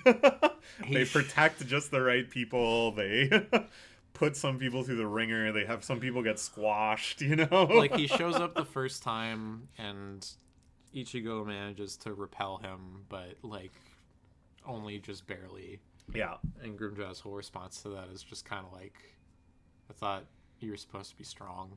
And then he just kind of leaves. Yeah. It was still basically a victory for them. And then they come back again, and he loses all his goons, and fucking Shinji kicks his ass, and then he's come back with a lost arm, and is trying to settle this, like, all these just escalations as Ichigo also is, like, getting more powerful and getting control over his hollow powers and whatever, and then it builds up to this final confrontation in Hueco Mundo, where he's just taken Orihime for the sole purpose of drawing out Ichigo, so she can give him his arm back, and he can just go like, all right, let's go, like, let's do this. Yeah, let's finally settle this. And then they have like a huge fucking crazy ass fight that's super sick, and ends with Ichigo coming out on top through grit and determination. That is one of the grittiest fights in the series, for sure. Just his pure feeling of like, there's no chance I can fucking die here. And then Noitora shows up immediately. Yeah. And then it's like, oh my god, we're so fucked. Yeah. And then that guy was just rank 7. Like, it's literally just like all these run-ins basically, where it's then like, okay, and then Nell comes out, and it's like, oh my god, Nell's here, but then like she runs out of energy and turns it back into a little baby. And you're like, oh shit. But then it's like, okay, don't worry, because now Kenpachi has shown up. Yeah. And now it's like, we're just gonna have... This is like the big match now. The Kenpachi run-ins. Every Kenpachi time run-in is classic. And then when Ichigo gets to run in and save Kenpachi, yeah, and he's like, "Hey, we're finally on the other side of this." Yeah, because him just showing up and then having a fight that is just based purely on like, fuck, I have to use 2 hands to swing my sword. Like, God, Kenpachi's such a good character, man. It's just such a funny idea. Yeah. Like, I think I recognize more the appeal of that. Yeah. And how much fun that is and how exciting that is. Well, it just makes everything feel interconnected. And it makes the villains feel like a team, but it also makes the protagonists feel like a team. And that always, like, no matter how many times it feels like, oh, we have to, like, pull together all these sorts of random factions, especially in the last arc. Yeah. That it's still just like, yeah, we have a squad. And the squad, for some reason, is, like, Urahara and, like, Grimjow and Yoruichi. Yeah. But, like, that's awesome. Yeah, there's a certain, like, reader fantasy aspect that I think Battle Shonen needs to capitulate to just enough. And Bleach, I think, again, really hits a sweet spot where it's not just... fan voted, these are the 15 fights we want to see most. But finding ways to just bring characters back in at really, really hype moments and always protecting certain characters just enough that it's like, oh shit, we still haven't seen his Bankai. Yeah. Oh shit, has There's he really even been always- pushed to the limit yet? There's always matchups that they like build to and protect, and like they did with Byakuya, and they did Yep. it with Grimmjow and Okiura. Yeah. Like they did it with Aizen in a very smart way, where just like Ichigo gets destroyed in like a second without even realizing the first time he gets near him, Yeah. and then they just like Which then turns out to be their only shot at salvation. Yeah. Because he's the only one not affected. 'Cause And he got beat too quickly. but then it's just like no interaction between them basically at all. Yeah. All the way up until he is like done his non-guy training basically, and Yeah. then just grabs him by the fucking skull. Like So yeah, really? is genius. It's genius. It's genius. They build big matches. They give you everything. Okay, Mm. you get your bite-sized great TV title matches. Okay, Yeah. you can have your Omega Okada fucking 45-minute epics Yeah. if you like. If you like. And you also just get like crazy cathartic squash matches. Yeah. And then you get the Bloodlines match. Everybody runs in. Yeah, you get the chills in cinema if you want it, and you even get the other end of the squashers and stuff for like the double crosses and that sort of thing. You get fucking, stuff. I mean, like Yamamoto going. It's a very like watching Shawn Michaels put down Ric Flair kind of vibe when Ewok's just like, that was a different guy. Yeah, You're dead now. Nice job wasting all your energy on my fucking twin. You wasted all your energy on just some bald guy, Yeah. and now I've killed you. Like, All right. Are you ready for my big criticism of Bleach, though? sure. I think I understand now this perspective on it, and I enjoy it a lot more. I think, though, because of that, certain more macro storytelling things, they are really kind of orchestrated to make the matches work. And that when something like, and this is just my assumption based on knowing how Jump works, when Kubo is told, okay, you actually need to like wrap up this arc, or okay, you need to wrap up the whole series, when that kind of like interference with his grand plan for those matches kind of gets in the way, there's weird imbalances between setup and payoff that I think is not a condemnation or anything, but it's just, you can point to a lot of things in the story and just be like, okay, well then why did they bother doing that? You know? I think mostly in the last arc. I found Mostly in the last arc. that there's A just, bit in the Fullbringer arc too, I think. There's just a couple moments that are kind of like, There's- okay, yeah, we just you And then you're just you were told I guess so. you were told either by editorial or your assistants who noticed that you're like dying of 800 diseases. Let's move this along. Yeah. And you did it begrudgingly, but I'll tell you what, if we're gonna go with the pro wrestling analogy, you know what they put at the bottom of every event poster? What's that? Card subject to change. Yeah. That's what it feels like. It is literally, it's the feeling a of, last minute. I thought we were getting Punk versus Tanahashi, but he exploded his foot, so we're Yep. getting Mox versus Tanahashi. It's just that feeling of like, oh shit, somebody got injured. This time it's the mangaka. And they just kind of hustled this one out of the way. But yeah, it just kind of comes across like still a little too arbitrary at times, just having like training arcs that then just sort of get immediately usurped because the need for like a subsequent training arc happens like too quickly, or characters that get built up a lot and then do get some really cool action but then get kind of dismissed in a way that, at least reading it at the time, I was very disappointed because I was like, oh, is that it? But reading again, I'm kind of like, I don't know, it's like enough, but I still wanted more. Yeah. Like Squad Zero guys, or yeah. some of the higher Stern writers. It's just Yeah. like, I think that's Okay. fair. I think it's also, once again, it was just like he had so much ambition and had definitely like thought about the Blood War arc for a really long time. Mm-hmm. And so he has The cast is so huge there, it's too. like a giant cast. He has all these like different personalities and designs he's juggling, like is like still trying to make everybody memorable. Mm-hmm. And he very obviously also, I think, just like, and he said something to this effect as much, that like he does in his head just have an idea for like, you know, final forms and bankais and whatever for like most major characters. Yeah. And I think he did genuinely want to just like spend like 10 years playing all of those out and paying them all off and having all this stuff happen. And instead he couldn't. Right. And I think it's like, it kind of sucks. And that's there's, manga. There's some stuff he managed to get them to add into the anime adaptation. Oh, yeah, we were talking about There's that, some like smaller things. Like, it's never like, oh, there's just like a whole new arc in here and several other episodes. It's more just like there's an extra couple minutes of stuff that wasn't in the manga, basically, here and there throughout each season of like, oh, okay, so, you know, Shinji's Bankai is a thing that's in the light novels that he had already designed, and he had given the designs for that and for Hisagi's Bankai and a few others, like, to the guy who wrote those light novels. Is just like, here's all my lore ideas, here's all these designs, just make something with it, like, basically. these are canon. Here's some outlines. Maybe they like, will be in the manga, maybe not, but we can be consistent. Yeah. Like, he just had all these ideas all the time. It's very, like, he was just like, okay, so actually, like, you know, there's all these royal clans, and there's this one in particular that's very mysterious, and okay, now you can just, like, do something with that, and I have this general arc I've thought of, and these are all the powers you could show in it that I didn't get the time to show, and everything, like, you know, he just has all these worlds in his head, basically. And Which so, I really appreciate. I think that is a sign of a great mangaka. Yeah. Is, like, they are so nerdy about their own story.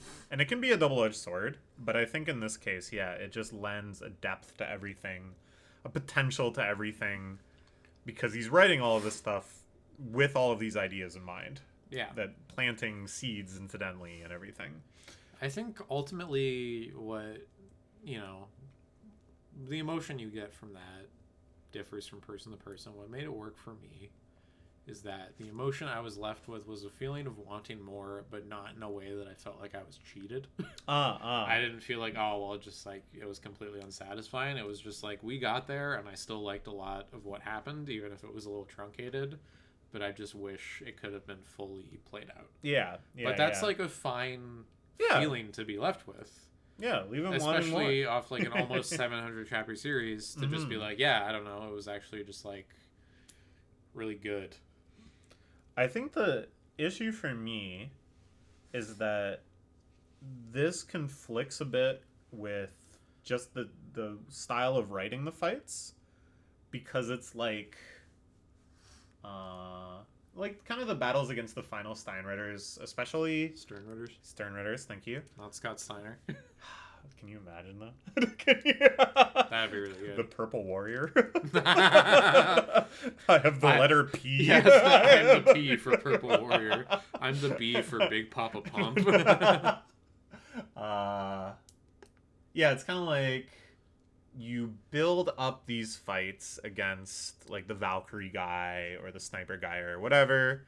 There's so many like phases and transformations and like additional powers that just keep one-upping each other.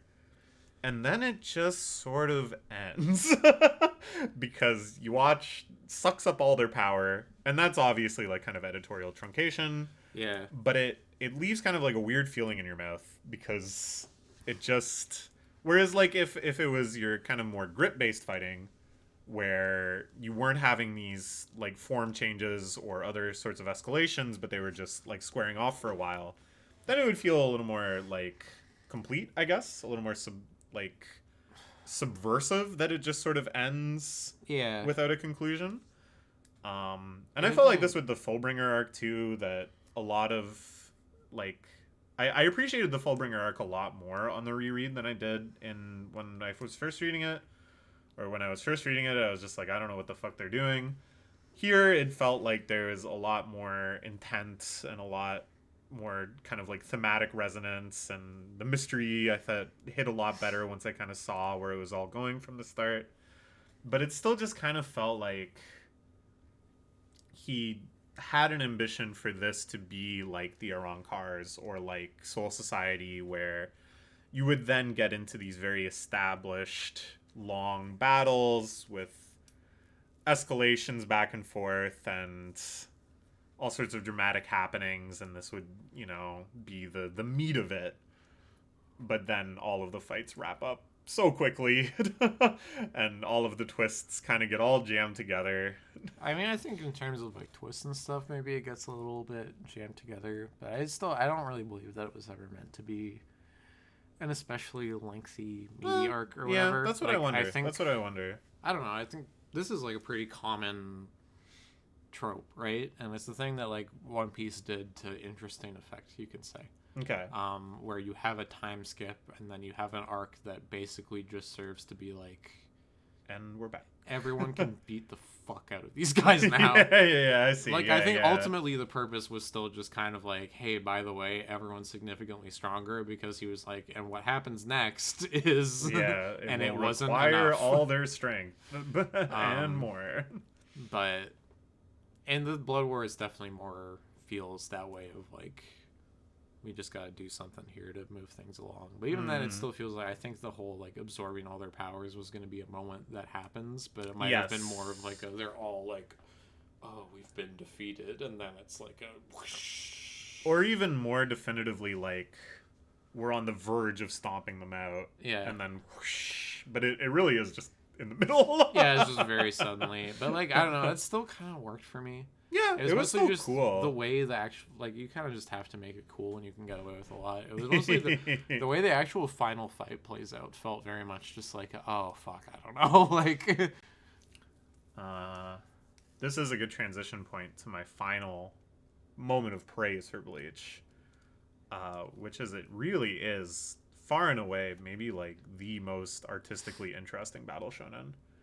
Just like the title pages and the paneling and the feeling of like cinematicness to so many shots, and like he really was very experimental, and I don't think I recognized reading it the first time through.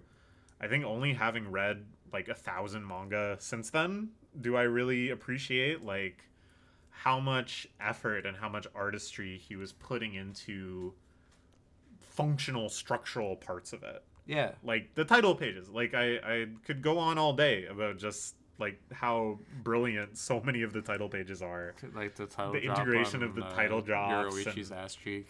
Yeah. Perhaps the best one.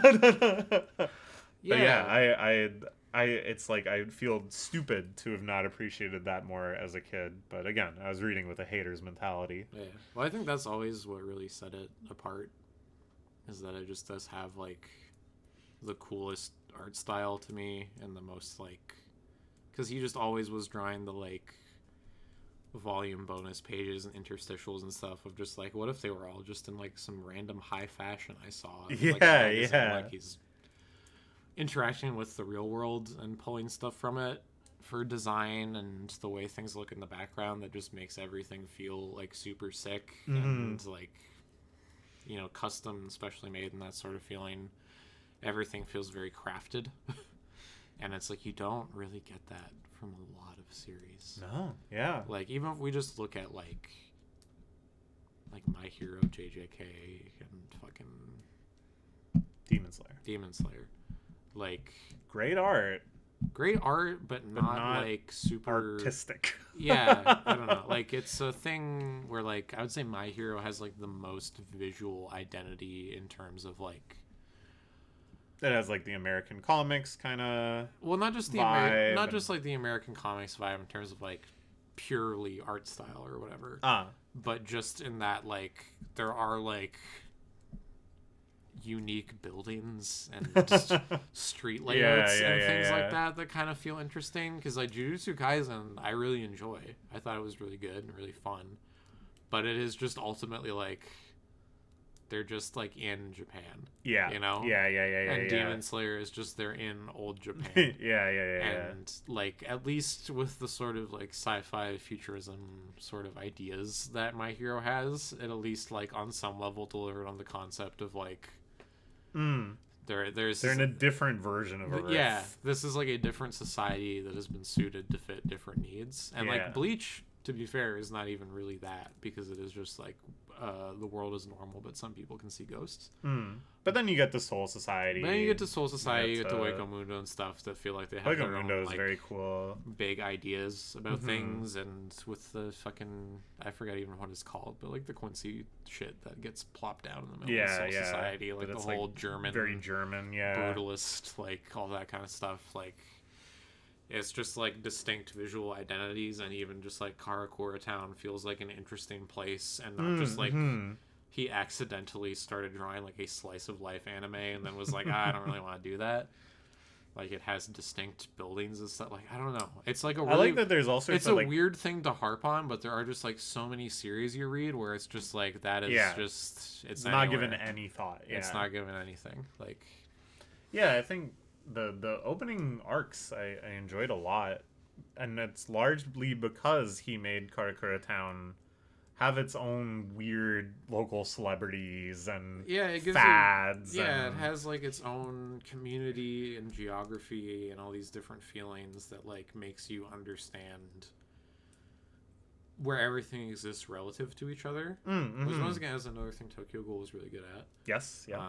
The whole like, because it's not even like there are those little maps they do for big battles to just be like, here is where everyone is, because it's probably been like 2 months. Yeah. Since you've like checked in on what exactly is happening on the grander scale or whatever.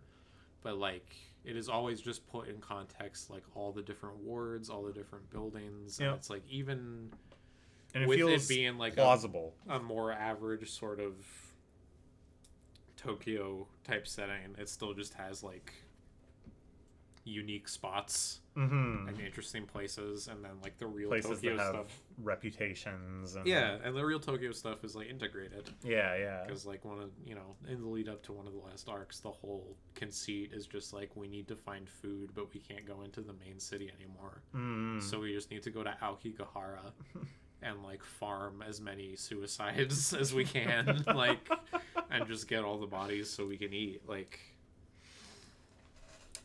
But yeah, I don't know. All these, like kind of more. There's a lot. It has good fundies. It's the Tim. Good Duncan, fundies. Yeah. Tim Duncan of manga is Bleach, the big fundamental. I will say, I was one of the people that derisively said Kubo should just be a fashion designer, because I was the type as well to criticize. There's no backgrounds. Where's the backgrounds?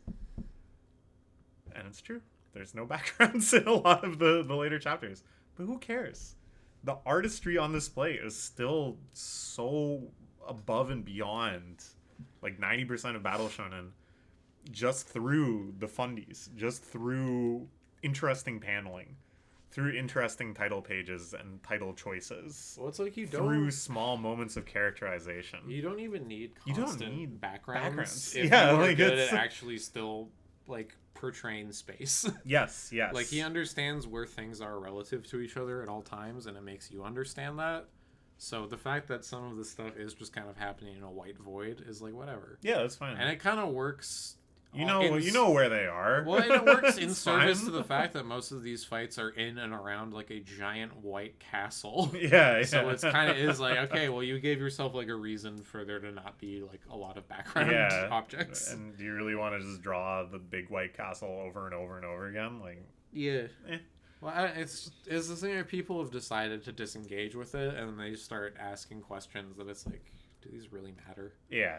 And it's the same thing with the hating reading perspective. The hating reading perspective, it's the checklist mentality. And it's people being like, oh, but this didn't happen, and this didn't happen, and this didn't happen. And it's okay, like the ending of Bleach, the ending of Jujutsu Kaisen, the ending of My Hero, like all this stuff that, has been recently controversial. Even if, I wouldn't even get into the ending of Attack on Titan, but like, you could even you could even make the argument. It's like the important thing that mattered was not like having everything laid out to you, everything explained or whatever, but it was like, even if things were cut off or things were changed or didn't go how you planned, did it reach an emotional conclusion? Yes. Yeah. That's what a lot of manga readers fail to do, because they just haven't sincerely emotionally engaged with it. Well, it's like the entire time. they read 500 chapters of something and don't care about the characters at all, and then it ends and they're like, well, I didn't even see like the biggest fireworks, so I guess this was like kind of mid and like a 4 out of 10. And it's like, why are you fucking reading if I didn't like the character? Like, it was insane of me to read all of Naruto when I just like didn't like any of the characters, basically.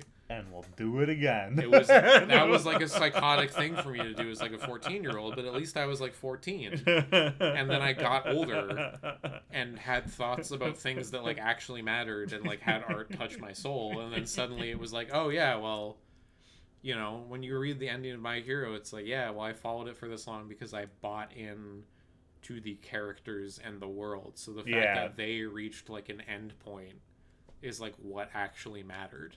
Because you just care about Deku. Yeah, like you are allowed to care about Deku. You don't have to just engage with him as a receptacle for mechanics and power scaling. Yeah, and I mean, Horikoshi kind of ended up creating like one of the worst traps for those people as far as just like having the power be he is a receptacle for mechanics. Yeah, well, yeah, actually, yeah. But like, even like people just getting pissed off. Oh, he just shot all the pieces of One for All. We didn't even get to see him be the most powerful guy of all time who controls every power and can do all this stuff. And it's like, that's not what his character was about, which is the whole point of the fucking story. Not for just events to happen, but for the characters in these events to matter. And so the conclusion is not just like, and now there'll never be any more events, or now you can imagine there will be infinite events. It's supposed to just be like, we've like actualized. Yes, we have seen his journey of self-actualization. Do you remember how the first chapter starts? He goes, this is the story of me becoming the greatest hero. Yeah. And a lot of people, I think, took that to mean the most omnipotent, all-powerful, canonically strongest, beat every other character back to back to back to back character. Well, do you remember the ending, not to spoil everything, is about him becoming the greatest hero. Yeah, well, do you remember when the chapter dropped where he said it again, but so this is a story of how we became the greatest heroes? Oh, yeah. And people were like, what the fuck? Retcon! Like, people were fucking mad. And it was like, that was never arc. Like, there was at no point was it ever on the table explicitly like, and then he's just gonna become Jesus. It was, always about like a guy who had nothing, who was gifted something because he had like a pure heart. And so the ending is just the ultimate expression of being pure of heart. Jujutsu Kaisen was like the same thing. Yes, JJK. He had a domain that was just like, I'm gonna try to understand you one last time and then kill your ass. Yeah. And like was the whole purpose was not like, oh, and actually I'm stronger than Gojo and I can do Hollow Purple Supreme Mark II that blows up the Earth's core but only kills you. Yeah. Like, it was about... People just ain't treating these characters like characters. Well, everyone was so into, like, this whole era of Demon Slayer as well, of, like, the, like, wholesome, soft boy, kind-hearted man protagonist who has no real, like, specific ego or any sort of, like, strong emotions beyond, like, I want to win fights to protect people. His earnestness. It's just, like, a pure, earnest character. And then when their conclusion is based on the fact that at their core they have always just been, like, a selfless and earnest person, they're like, what? Well, I thought it was about him getting stronger. If I had those powers, I'd be crushing puss and killing people. I'd be a fucking murder hobo. Who cares about any of this shit? It's like, you're an idiot. I know it felt like the same thing with Bleach, where it was just like they just defeat a great evil so everyone can live peacefully, and I was like, but we didn't even see all these characters like suffer to the max. Like, there was no point where fucking zombie Hitsugaya had to get Mpreg. They were supposed to show me that. I was supposed to see all of it. I have no imagination. I have no ability to conceive of characters as, like, something I buy into as real living, breathing people. Mm. You have to show everything to me, and if you don't, I'm going to send you death threats. They're just vectors, and we just want to see what numbers they have pointing at. Yeah, and then you fucking end the series, and they just like fucking get married and have kids and stuff. Like that isn't super fucking gay and lame.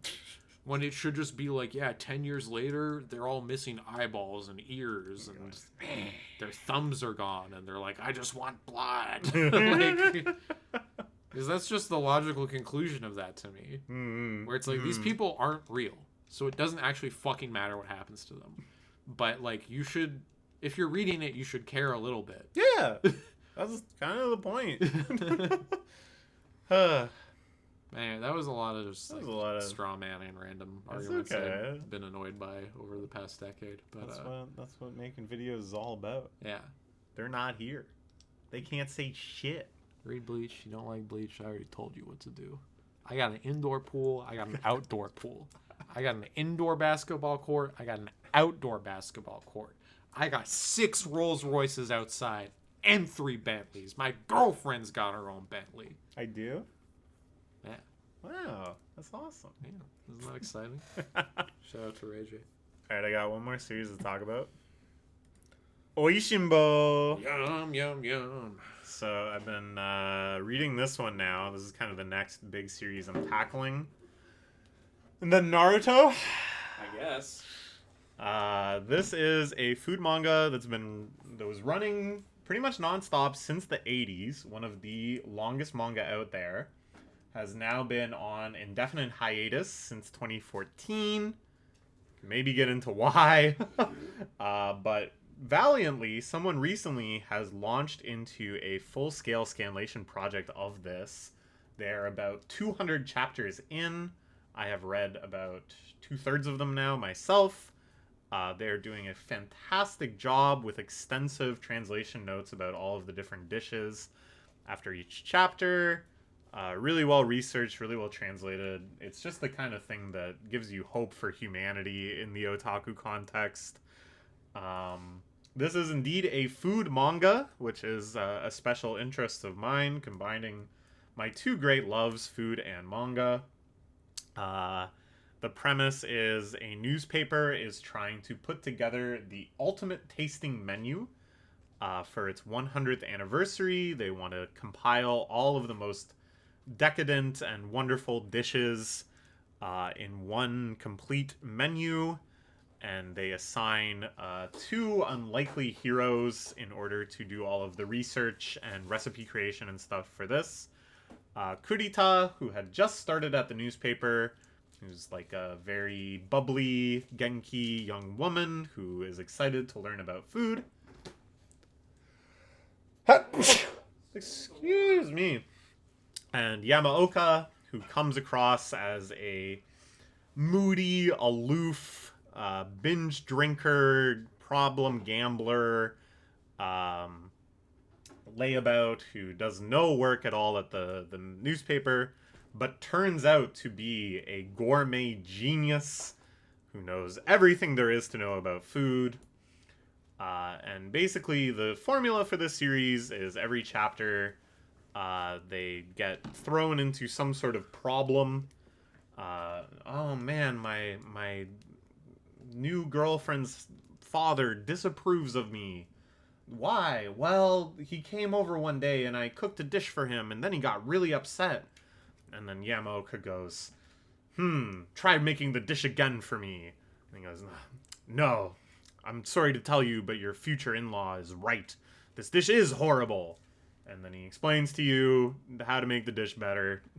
We have a little how it's made type lesson often where they go to the source of some ingredient. We learn about the culinary history of some Japanese dish.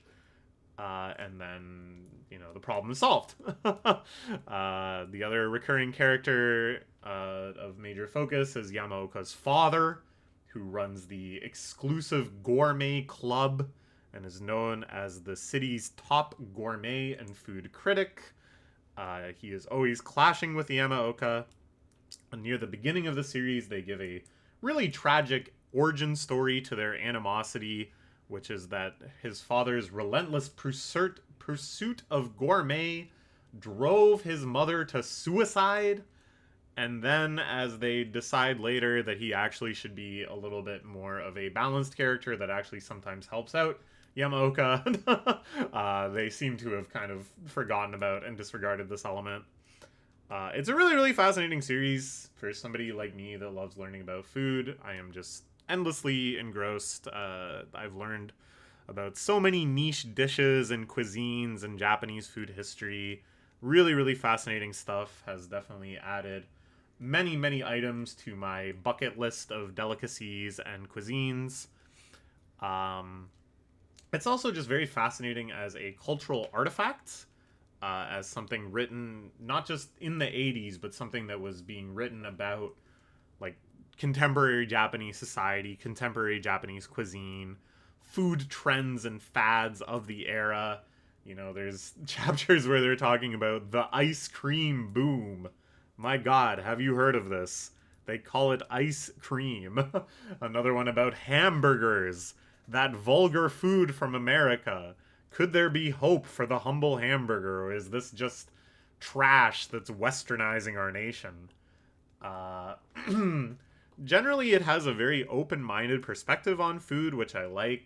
Most of the chapters revolve around somebody kind of underrating or undervaluing some area of cuisine, or alternatively kind of oversimplifying it and reducing it to just luxury or whatever. And then you learn that it's actually much more nuanced and much more interesting and contextually rich than you expected. It's very woke and environmentalist in a way that's pretty exciting. Sometimes I'll get to it. It's very pro-immigration, very pro-cross-cultural messages. Really decries stories of kind of Japanese elitism to focus on the value of cuisine from all cultures and for the benefits of cultural immigration and all sorts of things. It is very, very pro-environmental in terms of like being skeptical of pesticides, being extremely against factory farming, being all around the proper treatment of animals and all of that stuff, which is, you know, always encouraging to see, although sometimes they didn't have internet back then. It delves a bit into pseudoscience, which is actually why it is on permanent hiatus right now. The author made a series of chapters, I believe, about the fallout of the Fukushima nuclear disaster after the Great Tsunami in 2011, great meaning large, not great meaning good, where basically, I haven't gotten there yet, of course, but my feeling is that Yamaoka will be like, this soil is irradiated, nothing can ever grow here again, you are poisoning people with these radioactive vegetables, which is not entirely based in truth, and probably really pissed off a lot of agricultural people in Japan, given that the series is really quite popular and kind of a big in Japan, low-key cultural force. Another very, very weird blind spot is in this series' fervent love for whaling and whale meat. There is a whole arc around the morality of whaling, where a kind of parody of Greenpeace, this constituent of very militant hippies, does battle with Yamaoka and friends who are trying to preserve the virtuous, noble, and ancient art of whaling. Of course, in our modern era and in our Western minds, this reads as extremely, extremely abhorrent. It then delves into a lot of very conspiratorial thinking that implies that these environmental groups hold great sway over American politics and are in fact racking up billions of dollars by playing into the Japanese hate that was prevalent in America at the time. And some of this is real. Reagan was waging an extremely racist campaign against Japan, all through the 80s as a way to try to mitigate the ongoing economic disaster unfolding in Japan, or in America, largely due to a ton of superior products being flooding in from Japan. Japan bashing was very, very common, very, very racist, and anything that was going to portray them as savages or lesser than or whatever was certainly getting boosted. The idea that Greenpeace was making off with giant briefcases full of money, as is depicted in these chapters, is total hogwash. And of course, you know, they were just a fortunate ally for the American government at the time, who, of course, ignored them for any other environmental policies. It's funny to me to just have this series be so regularly anti, like, factory farming, and then it's just like, except for whales. We should be allowed to mass hunt whales because that's part of our culture. It's not as hypocritical as you think.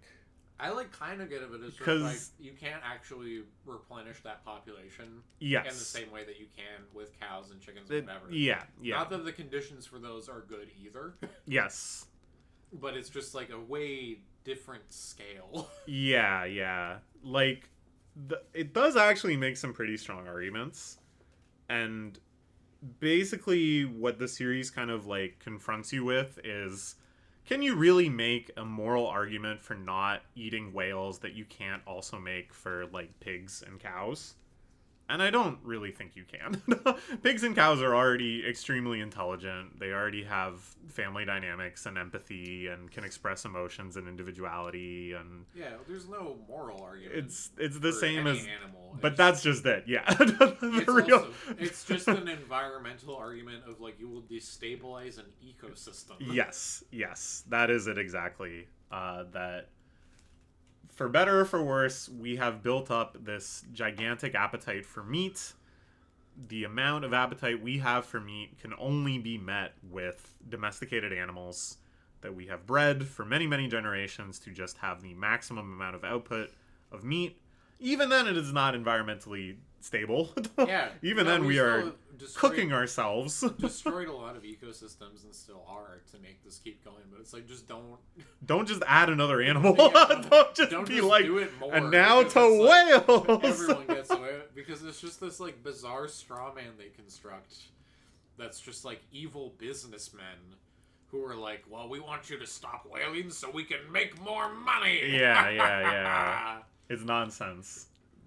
So yeah, like, it really is kind of just down to the unique population dynamics of whales that you can very, very quickly just wipe out the entire whale population in a way that you obviously wouldn't with pigs or cows. That one I can kind of forgive. He don't have internet. I kind of think it's just like really hilarious because it's not even like this is an uncommon thing, because when I was recently rereading Tokyo Ghoul like a couple weeks ago. That's right. There was also they were parodying Greenpeace again. It's not related to anything. It is just used as some sort of like vague example of something where Urie just mentions like, oh, the way Americans look down on whaling, even though it's not that bad. And it's just like, what? What's this? Because you definitely have internet. I think there probably is like a sizable chunk of Japanese people that are kind of just like, this fucking woke world's gone mad. Can't even eat whale anymore. And like, it's probably not. I like kind of get it because there is like a hypocrisy. Well, it's like to just be like, my God, you monsters. Dumbest, most like contradictory opinions that like Americans hold in mass or try to launder to the rest of the world. Like, it's a rare instance where America actually has a good cultural opinion, but it is still a hypocritical one. Well, it was just entirely made based on like economic reasoning and not like any sort of genuine concern for anything. Oh, absolutely, yeah. It's just because, I don't know, they just don't want to do it. I mean, Americans used to whale like crazy. Read Moby Dick. It's all about whaling. It was a whole industry at the time. Whale oil, whale wax. Everything was made out of whale. And maybe we were better than... I don't know. It's actually, like, it is really, really interesting as just something that I don't think any mangaka would ever express in this depth with this unilateral passion in the modern era. And not just because attitudes have shifted, but because I think now you just write with an assumption of an international audience in a way that, you know, this wasn't in English until just a year ago. Like, he got away with it that entire time. Because I'm sure contemporary Japanese readers were like, yeah, what the fuck? I used to eat whale as a treat. My parents would take me out to the whale restaurant. It was delicious. Who the fuck do these Americans think they are, eating like 18 pounds of beef per person per month and telling me that I can't eat a whale? I don't know. It's very, very interesting. Obviously, I am not pro whaling, but I do think if you like steelman it, there's really not that many things to condemn it for that don't also just apply to pigs and cows. The most important thing is that we start a dialogue here in Megalopolis. Yes, we need to reinstigate the whaling debate. So yeah, there's like the whaling one is the biggest one for sure, but there are other moments where it really shows its age, just in kind of, again, just like lacking the internet, things that he's like assumed or read, and all of these are dissected really, really well in the translation notes, which again, I just can't overstate how good they are. That he really gives it his best shot to figure out why the mangaka believed what he did, looking at contemporary news articles, looking at contemporary research, and then being like, and I really appreciate this, okay, let's break down what Yamaoka is wrong about. And distressingly often, though, the conclusion is, no, Yamaoka is completely right. This pesticide is a carcinogen. They overturned the ban of it in this country here, blah, blah, blah, blah. But all of these studies show it is a carcinogen. And it's just like, damn, man. Sometimes Yamaoka is spitting. But anyways, environmental messages aside, general wokeness aside, you get to see a lot of very interesting dishes, a lot of very interesting cuisine, and it has such a fun kind of classic comedy to it too. There's always running gags and little punchline pages at the end, and lessons coming back in ironic forms, and there's a recurring Rakugo character. All of his chapters are kind of structured like Rakugo stories where a major misunderstanding plays out to comedic effects. It always has some sort of punchline. Sometimes they're parodies of real Rakugo stories. All sorts of great stuff like that. It's really a phenomenal series. It's very quickly becoming one of my favorites. And I just hope the scanlation keeps up. They've been releasing it at such an amazing pace, but there are like 100 volumes left to go. So, you know, good luck to them. Please keep releasing it. I'm having a blast. And I think that's the last manga I had to talk about. Currently I'm reading Astro Lost in Space, which is amazing. It's very, very different than Kenta's other works, Witch Watch and Sket Dance, in that there is very few shenanigans. Those series, of course, have very strong premises as well, but then quickly just break down into episodic shenanigan chapters that are amazing and super, super fun and super funny. And it's in that mode like 80 to 90% of the time. Here, it is like all plot with so many twists and turns. Oh my god, it feels like at the end of every arc is another like bombshell twist. And all of them, I think, have just hit a great sweet spot of being like surprising, but as soon as you read it, you're just like, oh fuck, oh my god, that was so obvious. Oh my god, yeah, no, they told us everything. they told us, they foreshadowed all of this. Really, really, really clever writing. And then all the stuff that I expect from him. Great art, great characterizations, great comedy, great action. I don't know. I really, really like it. So next manga chat, I will probably have finished it, and we'll talk about that. Any final thoughts? What are you reading? What are you gonna read? What's next? Probably the Paru autobiographical manga. Yes. Paru's Graffiti. And then I was thinking maybe I'll try Fire Force because Oh, I've heard yeah, that yeah. it's like there's stuff in it that interests me, and also there's apparently a bunch of really weird stuff where he just has like author surrogate characters look at the camera and go, "This isn't really pedophilia, so it's actually pretty chill of me to do, and you're maybe a bad person for disliking it." Wow. So that sounds interesting. How shocking from the creator of Soul Eater. Yeah. That does sound interesting.